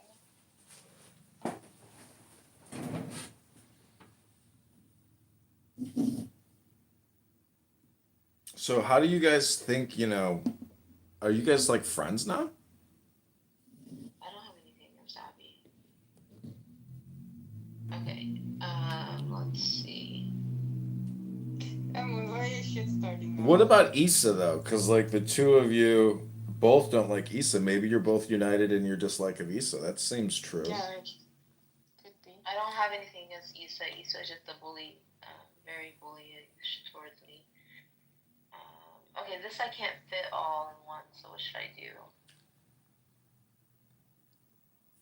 It's okay, maybe I won't share that one. I'll just my profile picture. You don't have to be jealous. You'll be my friend too. I'm just trying to create some content because this is getting boring. Okay. Well, we can talk about something. I have nothing against Issa either. I don't like. I don't think. I think she should be more mindful of what she says, since she has a really like she makes good money, and she's in the sports industry, and you can't call Palestinians animals on social media and think that it's acceptable, and interact in the world of FIFA where people in the soccer world, they love Palestinians. Just look at Ronaldo. Ronaldo is a big supporter of Palestine and Palestinians, and he's the biggest soccer star. So yes, did I tweet that about Issa? Yes. Why did I tweet that? Because Oh, she's suing you. She's suing you. No, she's not. what suing me for what? Like Defamation of character. actually doing. But she has to prove that she said it. But, Well, she said she's lawyering up. She had to get a lawyer. She said that. No, Okay, she's not. good. She's just talking. No. Listen. She needs a lawyer because I 100% have a recording, and I 100% am sending it to FIFA. I probably do that today. I just need to get the email. I would have done it on my Twitter, but they deactivated they suspended my account that has the ability to put like a long video. So I have to do a short video. Or maybe I'll just post it to my YouTube and then put a link. Yeah, that's what I'll do. I'll upload it to my YouTube. People look at Candace Owens's Instagram and X. She just links straight to YouTube. So it's like platform to platform to platform. Yeah, for sure. I'm just gonna link it to YouTube, and so that way, that's what I'll do. I'll just link it to YouTube. And I mean, she was. The thing is that I don't understand about the people that are being mean to me is if you genuinely. If you genuinely believe that I'm not well, that I'm mentally ill, why are you bullying me? Well, I think you're maybe see, bullying is an opinion, and so that's a problem right there. Not you. No, I get that. They had I a get that. title. But They had a Brincesia, you're engaging in political speech here. Not in this room, but in a lot of other rooms. So bullying is a part of politics. No, And I'm not talking about that, friend. I'm not talking about that. I'm talking listen, about yesterday. Brincesia, mental health is an index. You're having a coherent conversation. You sound fine. You are, you are doing victimization. People are cunts, and get ready to fight because that's life. So no one cares about your mental health status. I'm tired of being a fighter. So be a lover. Be a lover then. Yeah, but I have to be a fighter. Okay, then be a fighter, but don't complain. I said I want to be a lover, but I have to be a fighter. Well, you can be both. I don't understand. You're not listening to the semantics. I Really? want to be a lover, but I have to be a fighter. Okay. That's what I'm saying. Okay, well then don't complain in my room about it. I'm sorry you feel that I'm complaining. You are complaining. You're bitching and moaning, and you're double-edged swording, saying, if people think I have a mental health issue, but they're bullying me, like, who the fuck are they? It's like, who the fuck are you? No, I'm saying if I thought somebody was not well, I would show compassion to them. I wouldn't be. I know, but you got to understand, you are engaging. You see, you're not listening to the semantic. This is political speech. If you are pro-Pally and other people think you're a terrorist, well, get ready to fight, defend your position. And it goes both ways. I mean, you know, you can't play the victim and say I'm a lover, but I'm a fighter. No. I didn't say that. But that's my opinion is that I'm is surprised that he's you're not kind upset of on my you're kind of decision. listen, you're kind of egotistical, kind of narcissistic, kind of self-centered, kind of you think you're right about everything. So, you know, welcome to your roast. Welcome. You're gonna self roast and I'll help you roast. I'll make fun of you. So get ready to be roasted. That's life. You know, can you roast other people? Can you roast yourself? The point is, you know, you think you're right about everything. You think your position is supreme to other people's positions. It's not. It's equal or less. So, you know, Can you give me an this is your example? wake up An call. example? Can you give me an example? No, I'm giving you my opinion. And if you don't like it, Yeah. I don't need to present evidence to prove my opinion. It's my opinion. You have your opinion. You're a bird in a tree chirping and you play this little you know, song that is, you know, sounds nice. Song about me. Yeah. I mean, I'm just calling you out because everybody should be called out. And you think that, you know, you can't get called out or something. You have an issue which is truly yourself. And again, yesterday, you know, we kind of proved that you can't change the world. You can only change yourself. And so, thus, you're engaging in politics. Let's read something. Okay, read something. Go ahead. What should we read? I don't know, whatever you want to read. Okay, let me go get my MacBook. Where did it go? See, you may have a mental health issue, but you're not stupid. Your brain is working. You know, the fact that you can shift quickly and say, okay, I am engaging in political speech and no one wants to engage with it and they're calling me out on my bullshit. So now I'll just revert to reading something. But if you pick something stupid and annoying, I will roast you immediately and refuse to listen to whatever you're reading, which I find to be of low value. Okay.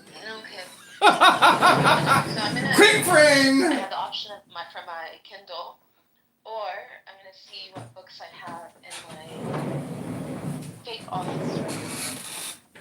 Let's see. Oh, you probably wouldn't want to do this, but I love it. It's probably too much for you. Oh, I can't read it to you. You don't. I can't say it.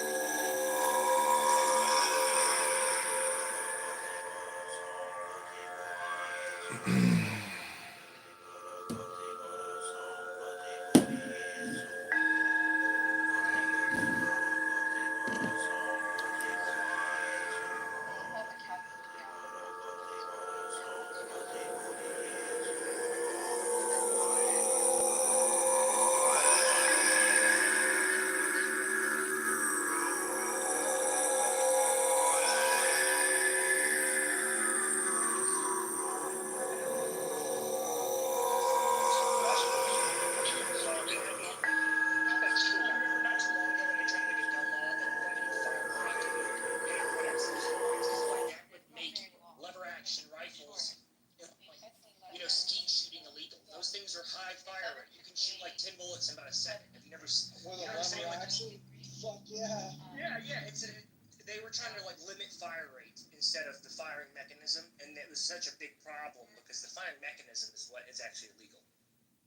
I never heard about that. That'd be ridiculous. They did not go anywhere because once people started pointing out, like, you know, the sports shooting, that's all you're basically outlawing, because even a semi-automatic AR isn't going to get to the same fire rate as a freaking lever action. Those things are amazing. It made like 22 illegal. Yeah, man, this Pandora's box has been opened, and they're never putting it back. So these stupid attempts, you know, as far as guns have been made, they're never taking that ability away from us, no matter how many laws they stack on it. No matter what they try to do, people are always going to have firearms. You know, we're always going to. Yeah, I do think that the fully automatic ban will eventually be taken away too. I think that will eventually be something that dissolves the law. I'm not sure how it stays so long in the first place. Yeah, I guess because people are scared of machine guns, but they're just going to break the law. I wanted to, pretend like, to we're allowed to do this, ask but we're why not it wasn't allowed to you make didn't give these me a things name drop. They're allowed to regulate the you name drop, manufacturing to make sure these you know, things are safe. dishonest, They're not allowed to make them disinterested, illegal. really boring people, but you couldn't name drop me. I haven't watched the video. No, she's No, nobody's brought a case up yet. Nobody's like challenged it, but I think eventually we can get it done. That's what I mean. It's okay. It's machine guns. What are you doing? It's the law. I'm doing shit. What are you Twist doing? it into the way that we desire. Because You're copying us some kind of when it's group unconstitutional, for some it is drama. And that's why, like, he's always. And I'm wondering why. I actually I don't know. I'm bored. and I cussed him out. You know what? I'm creative. You know why Issa doesn't like you? Talking to me You know why Issa doesn't like you? You know why Issa doesn't like you? Because you're about that motherfucking life. Okay, I don't get You be this. all about that shit. You stand on business. Bitch still Why has you to pay. shouting? You died because of heart attack. Don't shout, my friend. Listen to me, how do you fucking talk to me like that? How can you betray me like that? I am trying to build a reputation for myself on this app. You fucking guy.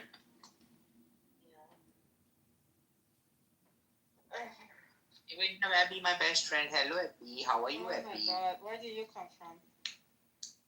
You guys don't know Morpunk? Morpunk is #1 consultant at Accenture, guy.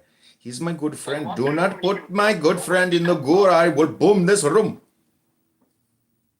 You know where he comes from. Come on, you know where he comes from. He's from Mumbai. He's a very funny guy. He's a very smart guy. Oh, really? Yeah, I've known that guy for a while. What a ride. What's your take on all this? I heard rumors are that you're still in love with Diego. Is that true? Of course, I love Diego. How could you do that? How could you, I mean, I'm not asking to be critical. I'm just saying, tell me. Help me understand. Why can't I not love Diego? I mean, what is he, I need to be brought up to speed. What happened here? My understanding is you were supposed to meet with Diego, right? No. No? Diego got sick, and he was really sick, and he told me that we should change our, reschedule. Wait a minute. Hold on. I just got in trouble in a courthouse while prosecuting a case because I was questioning a witness, and you did exactly what that witness did, where I asked you a very specific yes or no question. And so no, the answer is no. The answer is yes. You just lied. The answer is yes. He was supposed to see you, but then he canceled. He changed plans on you. No. He didn't cancel. We just rescheduled. But Okay. So initially, you were supposed to see him. And this is the part where the lawyer got in, the judge and I started arguing. I was like, I'm gonna ask specific fucking questions. Yeah, initially the reason I even was gonna go in that region was because I was meeting with Diego. Okay, so the answer to my that was question maybe our yes. second meeting. Yeah. Okay, so did you guys sleep together on the first meeting? No. Okay. Did you talk about sleeping together? That's You don't have to answer. Objection, Your Honor. Relevance. Sustained. I mean, I have no problem. If it feels right and it's right with God, because I don't want to do things that are wrong with God. All right, I shouldn't have asked. So you were initially supposed to meet with Diego, and did you go to the location where you expected to meet Diego, or is that location completely unrelated to Diego? That's unrelated to Diego. What happened? I went Would you to ever lie to the me? airport. Would you ever lie to me? No, because I don't need to lie. Hold on, let me just let me just check with my lawyer. Abby. Yeah. Would she Abby, lie? yes or me? Abby. The real You're the wrong Abby. You need The real I'm trying to Are you enjoying this, Dr. Adams? It's pretty funny. Voice down. It's a roast, basically. Would she lie to me? Would the witness lie to me? I just want to remind everybody that this is a roast, and what Diogenes is doing is wonderful. I hope you appreciate it, Princessia. It's for your benefit, not for your detriment. No. I mean, I'm not going to talk about it because I have a case, and I want to be mindful because this is, obviously being recorded. But I love the name change of the title. Daddy's home. Daddy's home. Mommy's Daddy's home. Mommy's home. You guys are such a fucking fake people hanging out with this 50. Listen! I didn't move him down. But Diogenes, I went to JFK, and when I saw JFK's airport, like I was leaving from JFK's airport. Like I said, this bitch is fucking crazy, and you guys are associating with this fucking psychotic med addict bitch. I don't take medicine, but okay. I don't care. You're in a psych ward. When you just prove you wrong, you're a psychotic, narcotic bitch. What's going on, Bussy? I didn't know you had beef with Nora. I don't like her. She's psychotic, and we all know that she's psychotic. Okay. I want an apology from this bitch now. Well, I'm gonna take this recording and send it to your employer. I don't care. You have a court trial. By all means, I'm recording this right now too. It's So already it's being against recorded. you. Go ahead. Just You show how are a you're terrorist. You are threatening everything. You're psychotic. Alright, You're ill. Well, Nora, You're on I'm glad that this you're fuck up. okay. I'm glad that you're okay. I'm sorry to hear You're that you mentally still ill. think. You're threatening people. The fact that you're on the internet here threatening people here is just deliberately mad, and you should not be on the internet. You are not. He might be right about that. He might be right about that. You might want to leave the internet. But either way, either you leave the internet or you stay on the internet. I'm glad that we got to enjoy the content that you created. And you know, I wish you the best. Send me photos of you and Diego's little baby. And yeah, what a great Oh little my God, content. Diogenes, before you leave. Oh, but Diogenes, before. Wait, Abby, go ahead. No, go ahead. Why were you asking about like whether I'm in love or love Diego? Like, why is that relevant to any of this? I have so much respect for him. Hey, Diogenes, how dare you? No, I just don't understand what the rumors are. I just respect him and I care about him. But it's a very. There's reasons to believe he's respectable. There's reasons to believe that he's respectable. I think that's fair. It's in the Diogenes Spooner podcast in the Mean Movie 2025 with And I Now. like that I can just be myself. Like, I don't have to be as aggressive around him. Like, I can just Ooh, Dr. Pumalu. My only concern was, that he'd stood you up, but you feel confident that he did not. I gotta say, if I'm being honest, Nora. If anything, I was taken advantage of by a random stranger that was like this. Not sexually. I don't think you're saying sexually. I just think you. Yo, Dr. Adams, I would love to co-host a room with you, man. We'll call it Hot Mic with Dr. Adams. Really based and on you will roast people and hot mic them with Jazzy or with yourself, but like you and Jazzy are the two top hot mics on this app. I gotta say, which is great. I love when you hot mic. It's hilarious. Who you say you are, who you It's are, hilarious. as and who you are to be separate entities. You want them to be cohesive, coherent, and that's something that's rare, and it's something that most of the world rejects out of hand. But I think Diego's someone who doesn't really have an interest in having all of those three things align. So I wonder, what your perception of that is. But, I'm not refuting your perception. You're insane, obviously. As Edmund has always reminded us, this is Clown House. So we thank you for the content. Good times. What did you have, Abby? Nora, what we're trying to say is you're pathetic. And don't forget, this is your roast. Like the fact that you say, I respect him so much, I love, like, you're pathetic. Get a life. That is pathetic. I have so much respect for him. But Nora, you did say that yesterday that you love the Jews and you don't hate them. What? Yeah. So it's whatever happened in the video was not pretty much feels like that. I don't want to speak about Harry, just look up my profile. The name is subscribe_now. No, I know about the video. The name of the house is The Mean Movie 2025.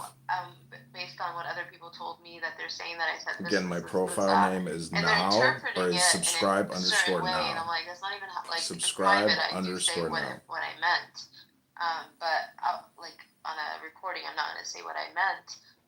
We also don't want to attack her before that event, personally, a lot per of se. things happened, We don't want to. But it's fine. I don't recall saying. Still can't find it again here. There's so many going. There's 5 rooms going. As my No, I'm saying I don't want to like be responsible the left and the right hand. because I That's what film was everything. taught You know, I as a want to be child. professional and But respectful, I like also know responsible. that I've You been know, betrayed by a lot of because you're talking about somebody Alright, who this is could getting really potentially, boring. you know, I'm gonna go. break the news Abby, again. Okay. did you want to say something? Yes, I said I had a nap after Let me see if I after can. you left. Let me look at your profile. Yeah. I'll see if I can find you. In my dreams, I was breastfeeding our son. I'm Oh, back. Our son. BIH. I'm back. Let's BIH 12. go. See, the sun gives life. Yes, it does. All right, so same plan tomorrow, right? Hi. Hello. Same plan tomorrow. Yes, You get up in the tomorrow's morning, the do a little last day. clubhouse, little sun. Okay. Yeah, Hi. Hi. Yeah, Nora told me not to sit in the sun because Yeah, it will, Yeah, fuck that. I don't want to. it will make me look old. Yeah, and I don't, I can't that's hear you. dumb. Okay, but I I can't just hear want to point you. out to you, Abby, just between you and me. Did you hear the way that I asked a question from Nora? It's not an insult, Nora. You Yeah, don't I need to can get find your freaked- you don't need to profile, freak Harry, out, but I asked her a but I very can't simple invite you to question, the room, like, apparently. without any additional qualification, the answer I to the thought I question did. Let is me see. yes. Logically, the answer to that question is yes. You were supposed to meet Diego. Now, You might have did that that account change? blocked, Harry Balzac. Yes. Oh, no, there you You are. were supposed to meet him. All right, check your You were invite. I just supposed invited to you. meet him. That's why you'd originally come, right? So at the point that you departed, it was with the intention, the supposition that you Hi, were going Noe. to meet Diego. Yeah, but Did that change? Did that change? The excuses were made. Here's my thing. Here's my thing. Okay, but here's my thing. I can't You hear know, you. it changed. What point did it change? Before I What ever is got on that? the plane. We're listening to Diogenes Spooner cross-examine Nora Bandura and the Diego love affair. Whatever I wanted with them. Like I could have changed the date for 2 days later, 3 days Okay, so later. but you see, so this is evidence. I think you still intended to meet with him. I think that's fair to say. I think if I didn't get hospitalized, if I didn't get all that stuff happen, that Diego and I would have probably met like the So second you time. traveled to meet him again. That's why you were traveling. So I mean, you're answering my question. Yeah, no, for sure. Okay. All right. Well, you see how that worked, Abby? You know how fucking triggered I get? And I'm in a courtroom trying to ask questions. I get the same fucking bullshit. You know what this bitch said to me when I was cross-examining her? She said, no. You're trying to use my words against me. And I was like, yeah, that's the fucking point. I said that in court. I was like, that's what this is about. I'm using your words against Are you. you a criminal defense attorney and are you licensed? I sure fucking better be. I ought to be. I fucking ought to be. Why? You hiring? You fucking hiring? You got money for first class tickets? What's up? Buy Abby a first class ticket out here, and I'll fucking defend you. I will get you off the hook. Come on. Okay. Based. She just said okay. She said okay. Yeah, but listen, Dawn said it as well. And look what happened. Yeah, but Dawn's on narcotics. Dawn's not a serious person. No. There are multiple people who said that they would. Oh my God, I'm sorry. Nobody said Princessia, I'm the supermod here, and I gotta encourage you as the supermod to save your money. Don't fly Fatty Abby out to see Diogenes Spooner because you're gonna need that money. You're gonna need that. Hold on. You're gonna need that money for commissary and also for Diego's commissary.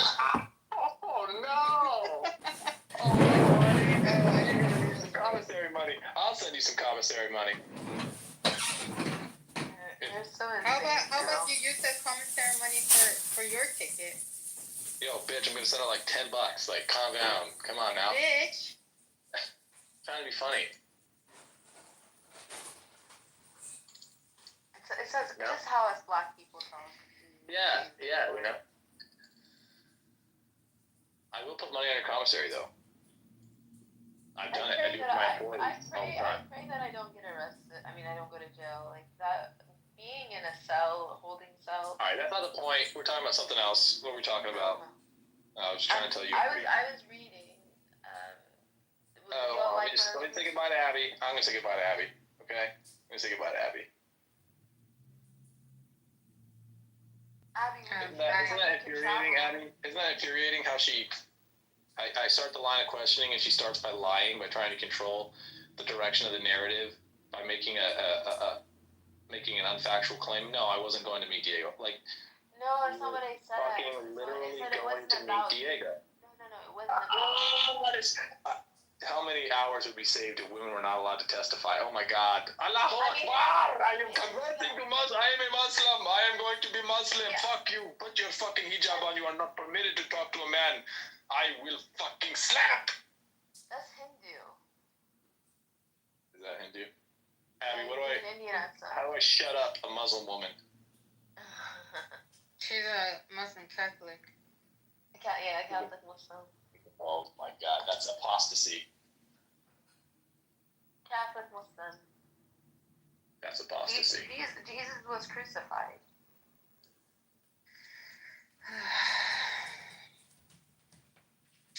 Okay. Well, it's cool to see Nora's still alive. I'm sure we'll never know the real story. Seems like, I think it's kind of funny how, like, technically you're all just a bunch of Jew-hating pieces of shit, like every single one of you, and that's like the one uniting thing amongst all of you, regardless of how different you are. You all have this common hatred of Jews within you, and like that is at the root essence of your retardation for all of you. It's at the root essence of low IQ stupidity. You may talk about Mossad and Epstein and other things with regards to war and espionage, etc., but call it what it is, espionage, or call it something else. It's not the Jews. I mean, it's stupid, you know, like it's at a root core of all stupidity, because there's no such thing as word Jew, you know, there's no such thing as word Christian or Muslim. Continue reading it. You know. Oh, okay, go ahead, Princessia. Go, continue. Thanks for getting us back on track. On love, God, man.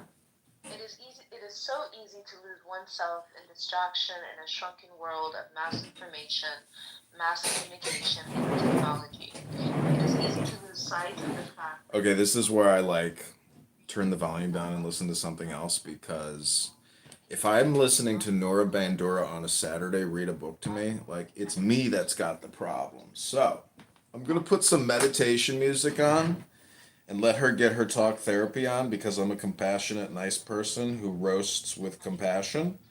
So let her get her therapy on while I listen to something better than Nora Bandura.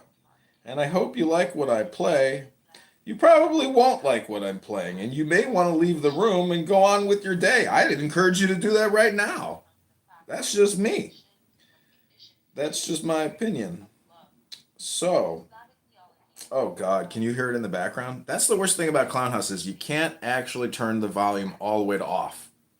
It's amazing how they do that, you know? It's like, what the fuck? Why can't I get the volume all the way down?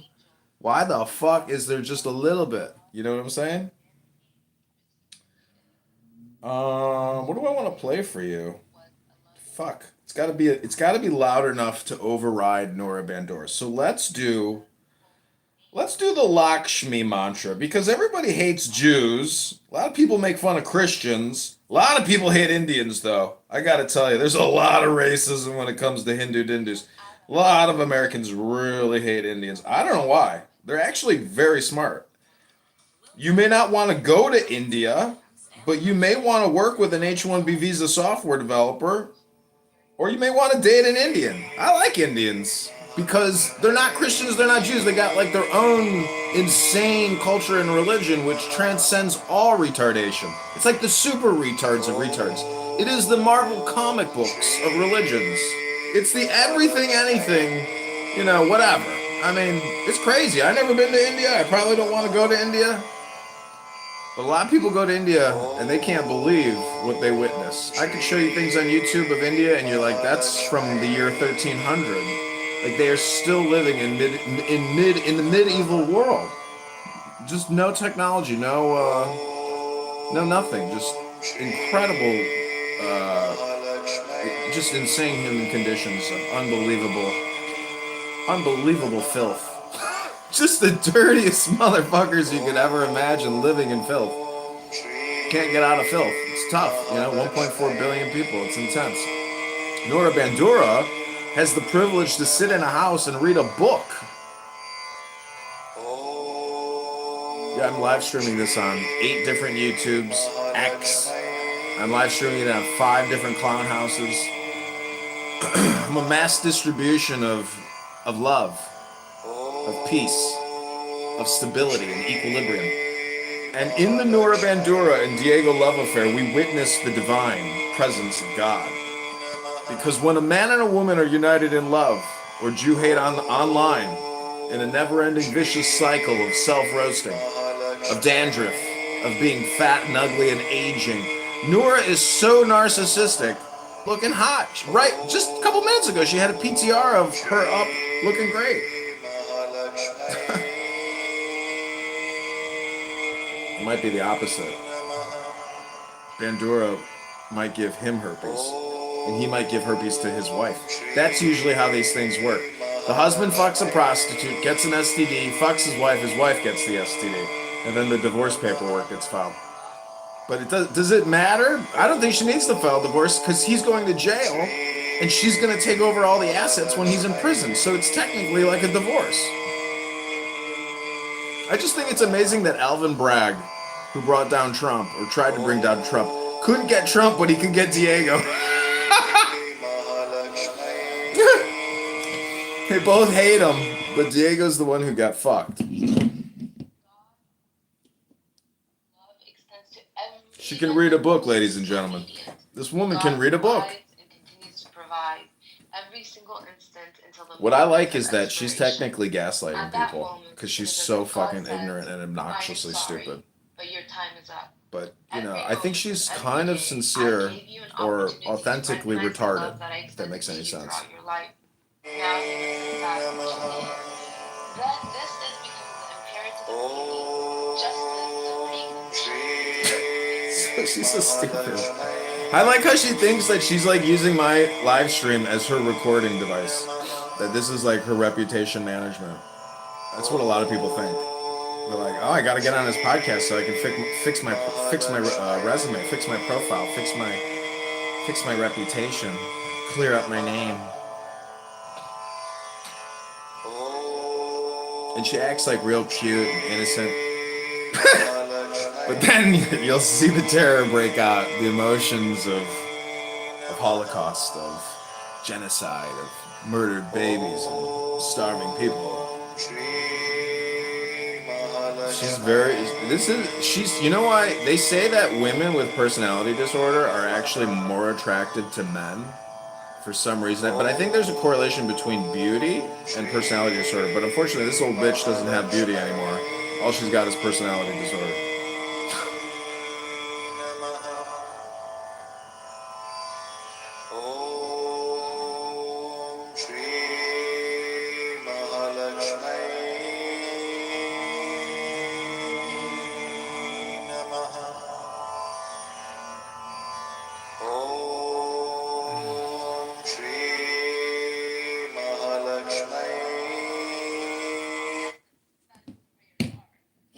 Are you trying to find the other room? The moment you start to pray, God is there to accept it with open arms and a welcoming I wonder what arms. she's reading. God reminds us in Surah An-Nur Oh, God. of the basic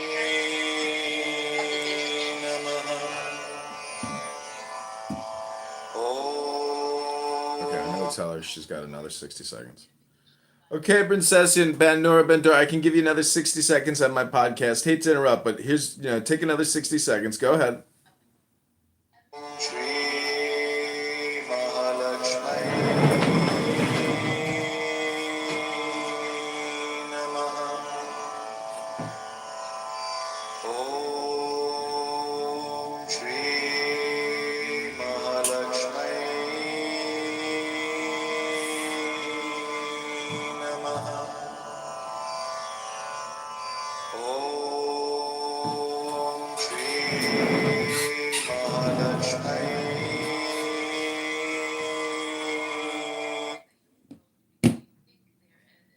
Okay, that's 60 seconds. Wrap it up, Nora.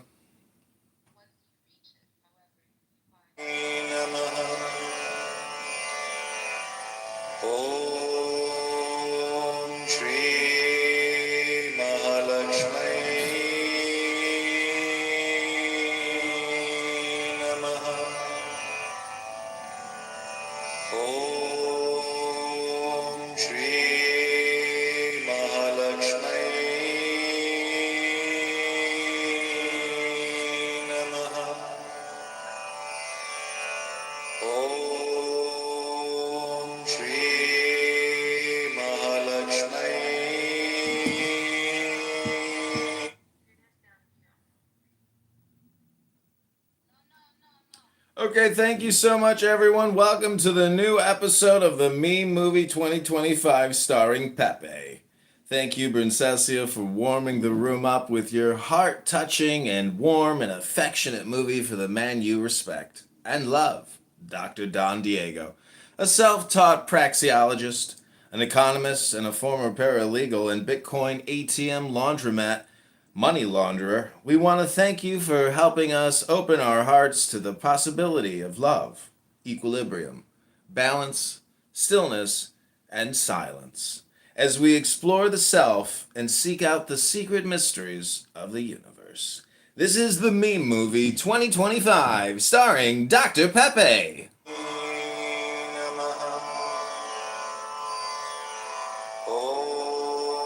Watch, she'll leave the room. She just comes for the short-term dopamine feedback. I'd give her 10 seconds. Let's do a countdown.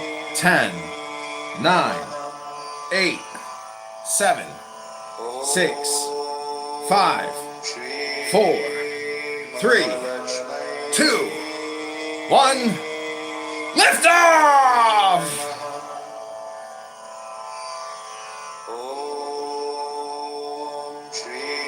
It didn't work because I have I was unmiked. You weren't supposed to hear that part, Princess. If that makes any sense. If you didn't hear that part, you still wouldn't be here because we're still technically talking about you.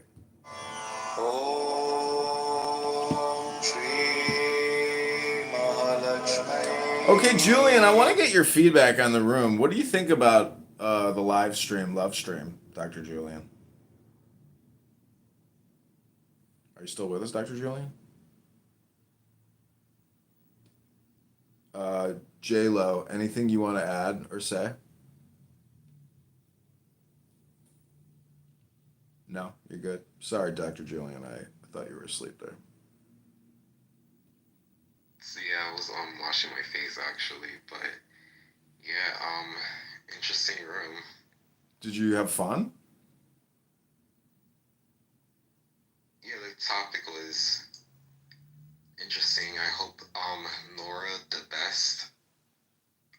What we seen there was an unfortunate episode, but hopefully she's on a path to recovery and yeah. Well, it's nice of you to say. Do you just wash your face or do you like wash your whole body? Well, I do wash my body, but I was just washing my face because I just woke up from a nap like a few hours ago. It's kind of interesting because like I don't wash my face anymore. Like in terms of just a face wash. Like when I take a shower, like I do my whole body. So I'm just always amazed at like people who just wash their face. But like I remember like years ago, like sometimes I'd take a wash rag before I go to bed and like wipe my face down, to just like keep my pores, clean and hydrated. Welcome, Dr. David Bobadilla. What a pleasure to be graced by the magnificence of the Dr. David Bobadilla. So, Julian, any other comments, questions, thoughts, or ideas before I end this production of the Me Movie 2025 by Dr. Peepee? No further comments. I just wanted to say, I guess the reason why people, oh my god, I'm getting horrible feedback. But anyway, I guess when people wash their face, just to clean like the dirt off, because in case if they're like acne sensitive or something. So I just do that as a precaution, personally. But yeah, you can open the room. Okay, thank you for contributing to the room, Dr. Julian. This has been the Me Movie 2025, Dr. Peepee. I'm going to now change the room title one more time, and we're going to call it Roomy. And we're going to do a meditation. Stick around if you want. Leave any time that you come. Come when you leave. Thanks for coming.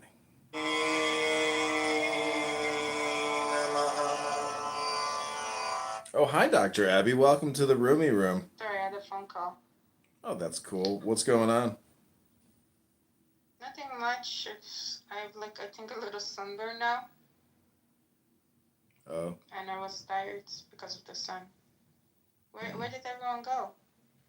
Oh, you know, the room naturally progresses and things change, and thus people move around. This is life. Can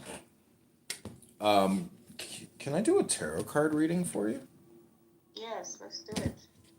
Okay. So give me one word to meditate on.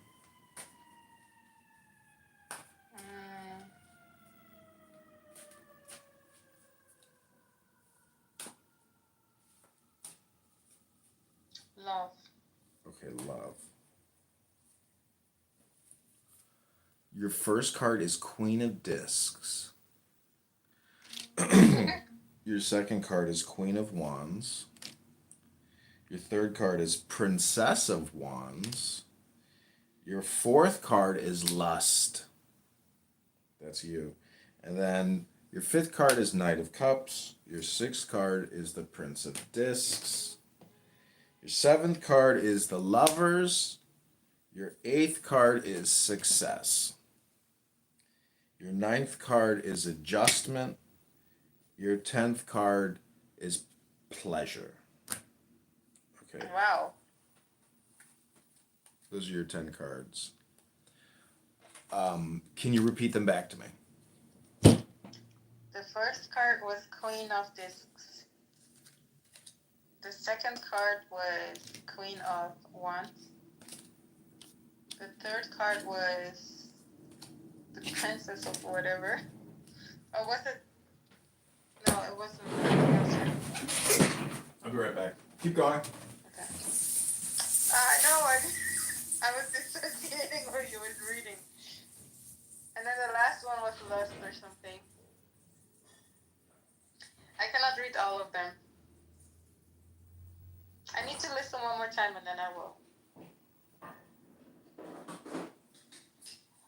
Queen, Princess.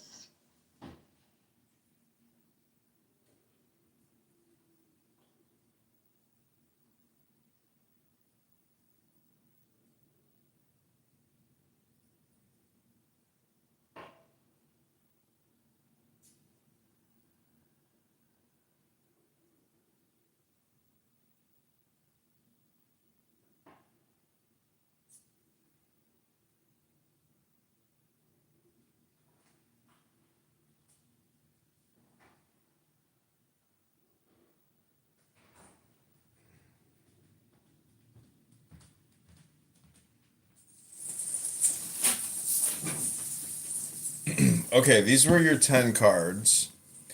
Adjustment,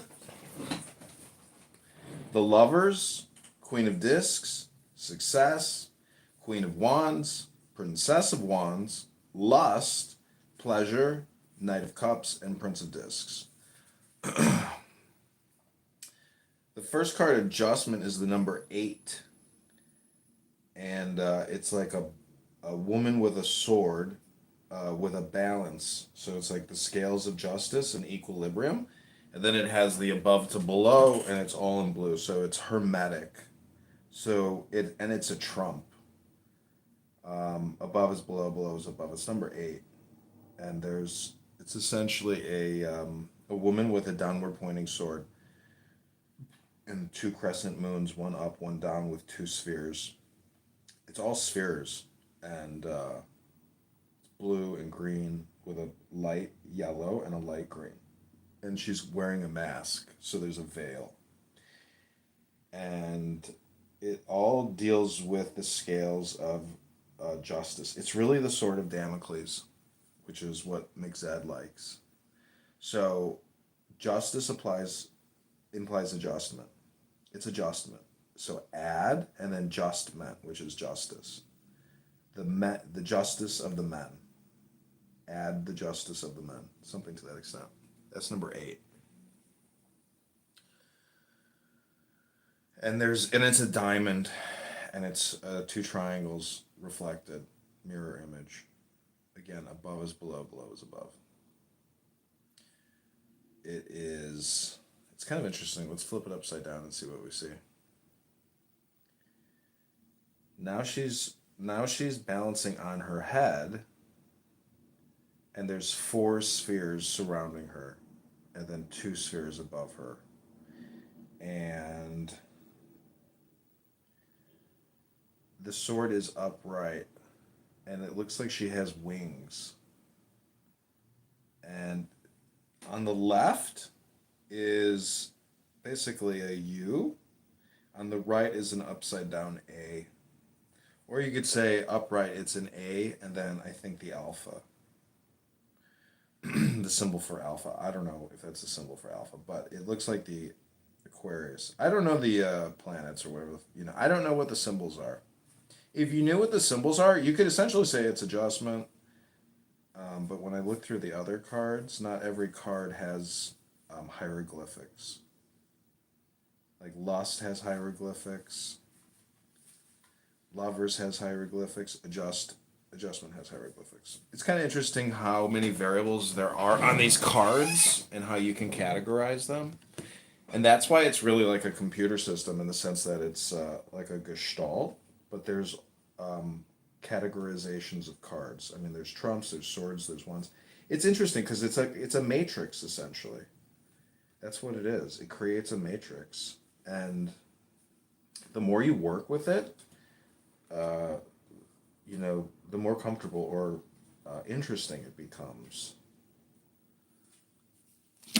But it's not. I think people used to be way more into tarot cards because there was no computer science and computer systems of communication, and so this was like a way to essentially run a matrix for therapeutic or strategic purposes for what Dr. Diego likes to call the theory of action. It's like a really, I don't dislike him per se, because he's like but it's so easy to say, oh, he's an innocent dummy. No one's an innocent dummy. He's a failure. Yeah. And I don't want to be a failure. I want to figure out a way to essentially financially free myself and avoid ruin. When you do a Bitcoin scam, Yeah, you can try create. not to get caught. You can create ruin.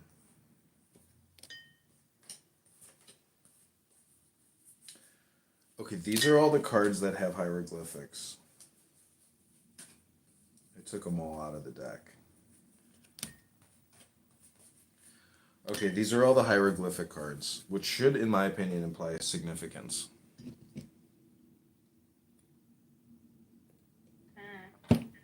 The first is the number 11, which is lust. Next is 8, which is adjustment. 6, which is the lovers. 2, the priestess. 13, death. 12, the hanged man. 3, the empress. 17, the star. 14, art. 5, the Hierophant. 0, the Fool. 16, the Tower. 4, the Emperor. 18, the Moon.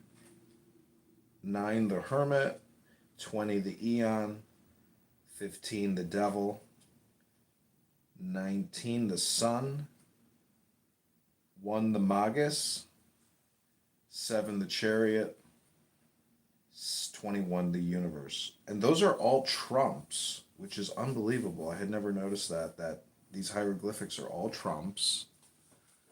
And I think, you know what the craziest thing is? There's a reason why his name is Donald Trump, and his middle name is John.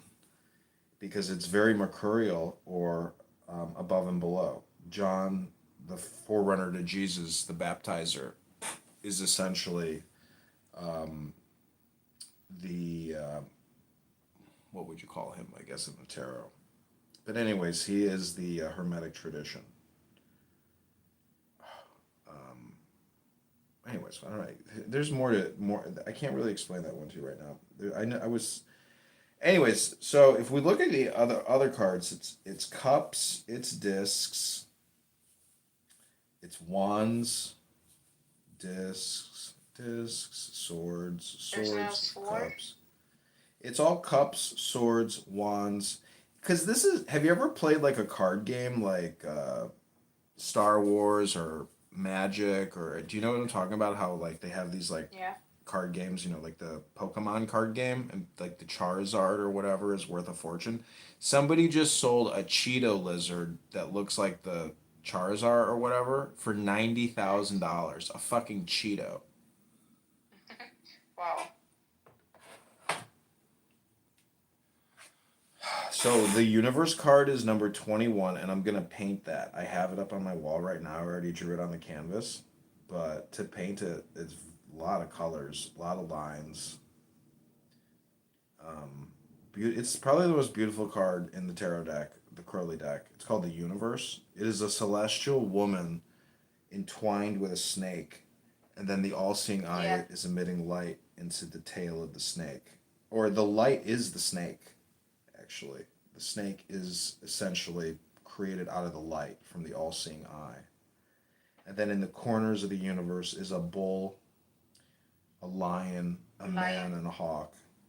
Eagle and Yeah, an eagle. it's a man or a woman? The woman is androgynous, but there's breasts and a booty and hair, so it implies like the celestial mother. She is black because the light emits out of darkness. And there's also a hook that comes out of the light, which is basically, I think, the Zodiac or the Zodi, which is really another name for Caesar. Because Kaiser and I think it's related. And then in the bottom, it's like, it's so weird. It's so hard to know what that is. It almost looks like a microchip, but it really looks like that thing in, what's that thing in Greece? The Parthenon or something? What's in Athens? The Acropolis. Yeah, I know what you mean. The Acropolis. Yeah. And that's below. Above is the all-seeing eye in the universe. That's 21. And I think it's interesting that it's the number 21 because when you hit 21 years of age, that really is like the peak of your life. So that would be the maximum, state of body mind at 21. Like you should technically achieve the universe at 21. Because if on average you're only living to like your 40s, 50s, back in the day in the 1300s, when you were 21, you were really expected to be, fully autonomous.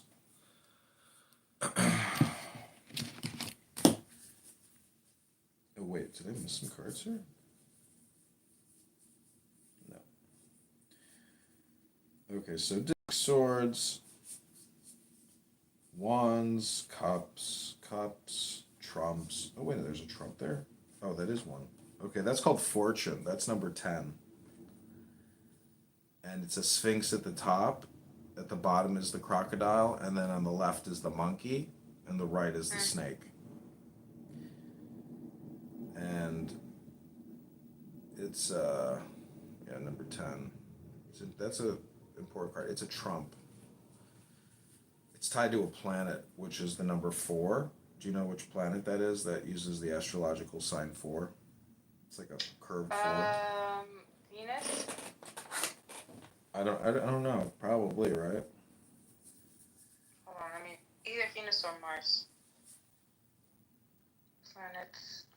Same with number 4, which is truce, which is 4 swords pointing inward to the heart of the lotus, which is Uranus truce. or Rahu? Or Uranus? North node of the moon. So what does the word truce mean to you?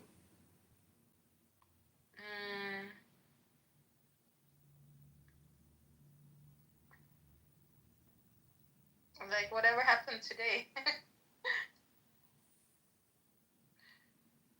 Well, what it means is making truce is the word truth, Okay. and it's sword. Yeah. It's 4 swords. 4 is the secret name of God, which is again that lion, the hawk, the man, the lion. but it's pointing inward to the center of the lotus, which is truth. So truth is truth, meaning that if you're a well-dispositioned person and you're, really well regulated and balanced, you don't just make a truce with the world, you make a truce with yourself. And so by going within, you recognize the beauty of your own truth, and which means you make a truce with self truce. Okay. Yeah, you I just like that, yeah. yeah, you'll have to make a truce with yourself because technically you're like a split personality, and Yeah. so the Babylonian symbol is the chicken head man, where it's like it's called the solar logos, which is essentially a flying chicken with a man's face in the breast of the solar chicken. It's like it's basically like an alien, technically. That's the way I would view it. It's like, did you ever see the movie Dune?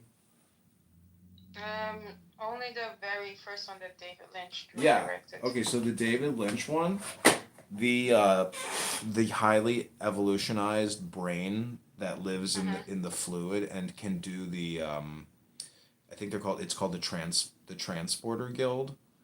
And they, anyways, the point is like that's what I would consider Yeah.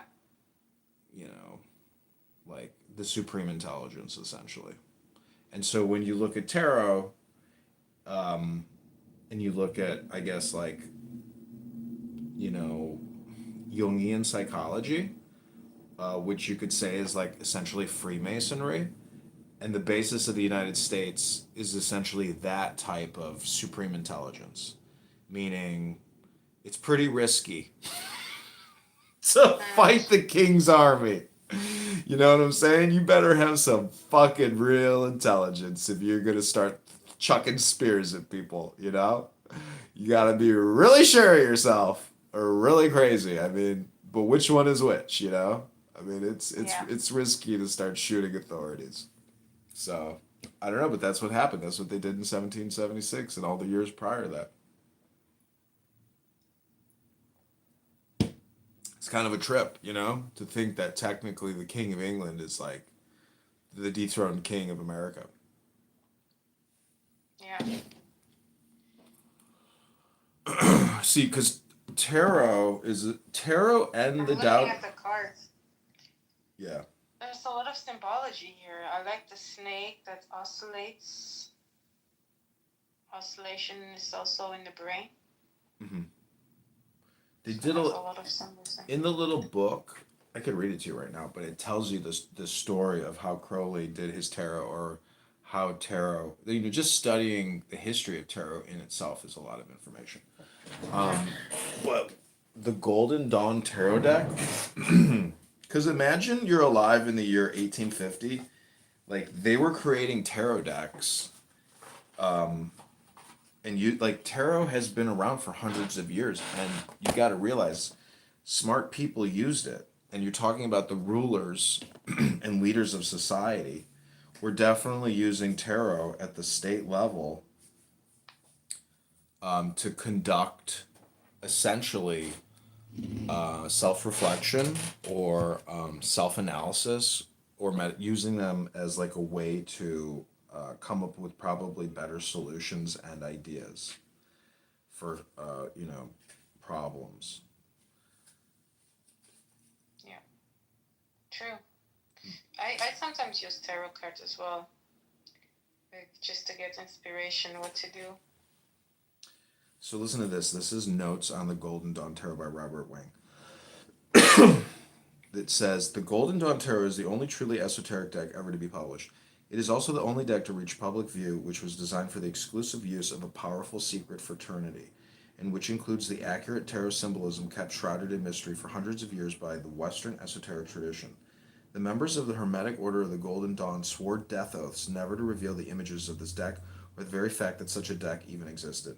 In other published tarot decks, there is some purposeful confusion involving the order of the cards, the attribution of the Hebrew letters to the trumps, or the symbols themselves. Those who issued the most popular exoteric decks in use today, Waite, Case, and Crowley, were members of the Order of the Golden Dawn and took their membership oaths very seriously. Of those who wrote on the tarot and the occult, only Crowley released some of the Order's actual secrets. He referred to the cards both in 777 and his extraordinary, though short-lived magazine, The Equinox. The Golden Dawn Tarot is of particular importance in that it is the deck from which some of the greatest esoteric writers of our age developed their ideas about the tarot. This is the deck used by McGregor Mathers, A.E. Waite, Dion Fortune, Paul Foster Case, William Butler Yeats, and Aleister Crowley. Israel Regardie published the actual documents of the order, including their lectures on tarot, in the Golden Dawn, 1937-40, and it is Israel Regardie who today, 40 years after beginning the project of publishing the order's teaching, has seen fit to release the last great secret of the order, the Golden Dawn Tarot. So there's more I could read, but It's a good piece. yeah.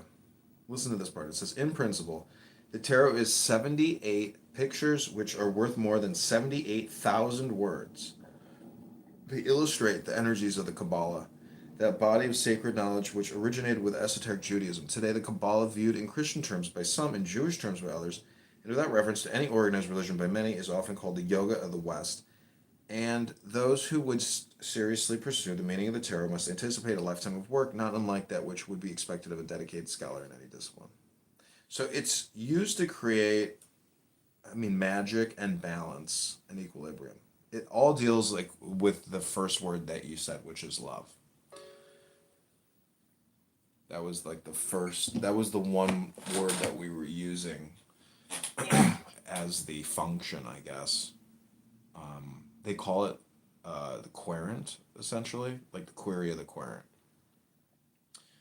Because you're supposed to so if it's a meditation, you're supposed to state your assumptions or your, I guess, presuppositions or something, which is really your to-do list, because it deals with action. Love is action, action is love, or love is balance, love is stillness. The point is you're trying to use this for an actual function. You know what I'm saying? Like mathematically when you create a function, and I'm no mathematician, but I do realize why people really study math, because when you study math, what you're doing is you're learning an entire vocabulary, which is really very really abstract. Remy is saying in the chat, IRS, weird to listen to this. A serious guy, usually a troll. Yeah, I know, Remy. I've heard it all before.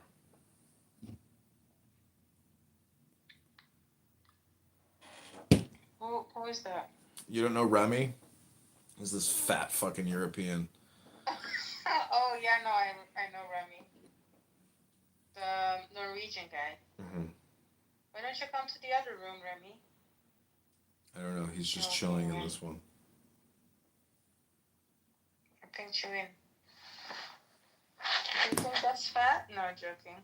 I can tell he's fat. He's fat in his PTR, but when he speaks, you're like, oh, he's a big fat ass.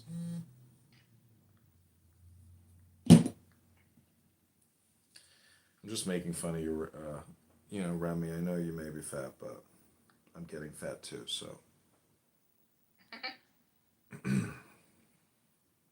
It's me projecting on you, Remy, saying I need to go to the gym. That's all I'm doing. It's not personal on a social audio chat app.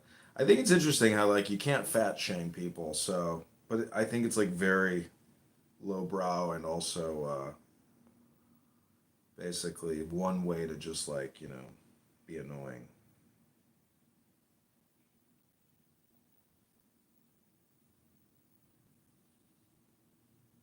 Wait, Adams pinked me into a room. The Nora Bandura and Diego love affair. That's your room. Mm-hmm.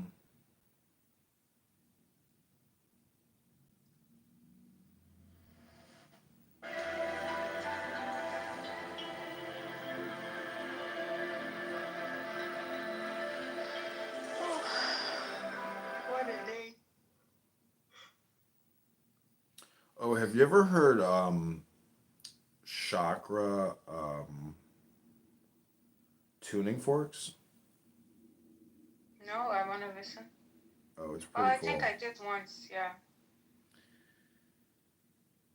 There's this, I was looking for it. I saw this guy, he had this ball with a stick. And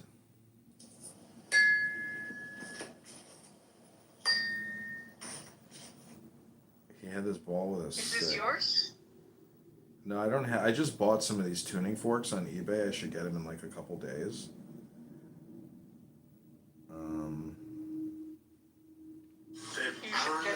to buy. Trade. Huh? You should make Randy to buy one. Because remember with the snake flute? Oh yeah.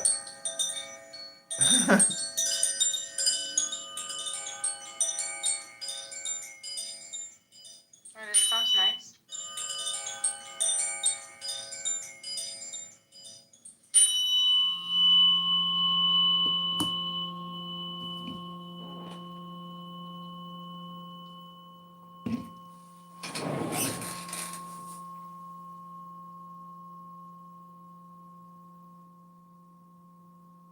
Okay, I'm restarting all my YouTube lives.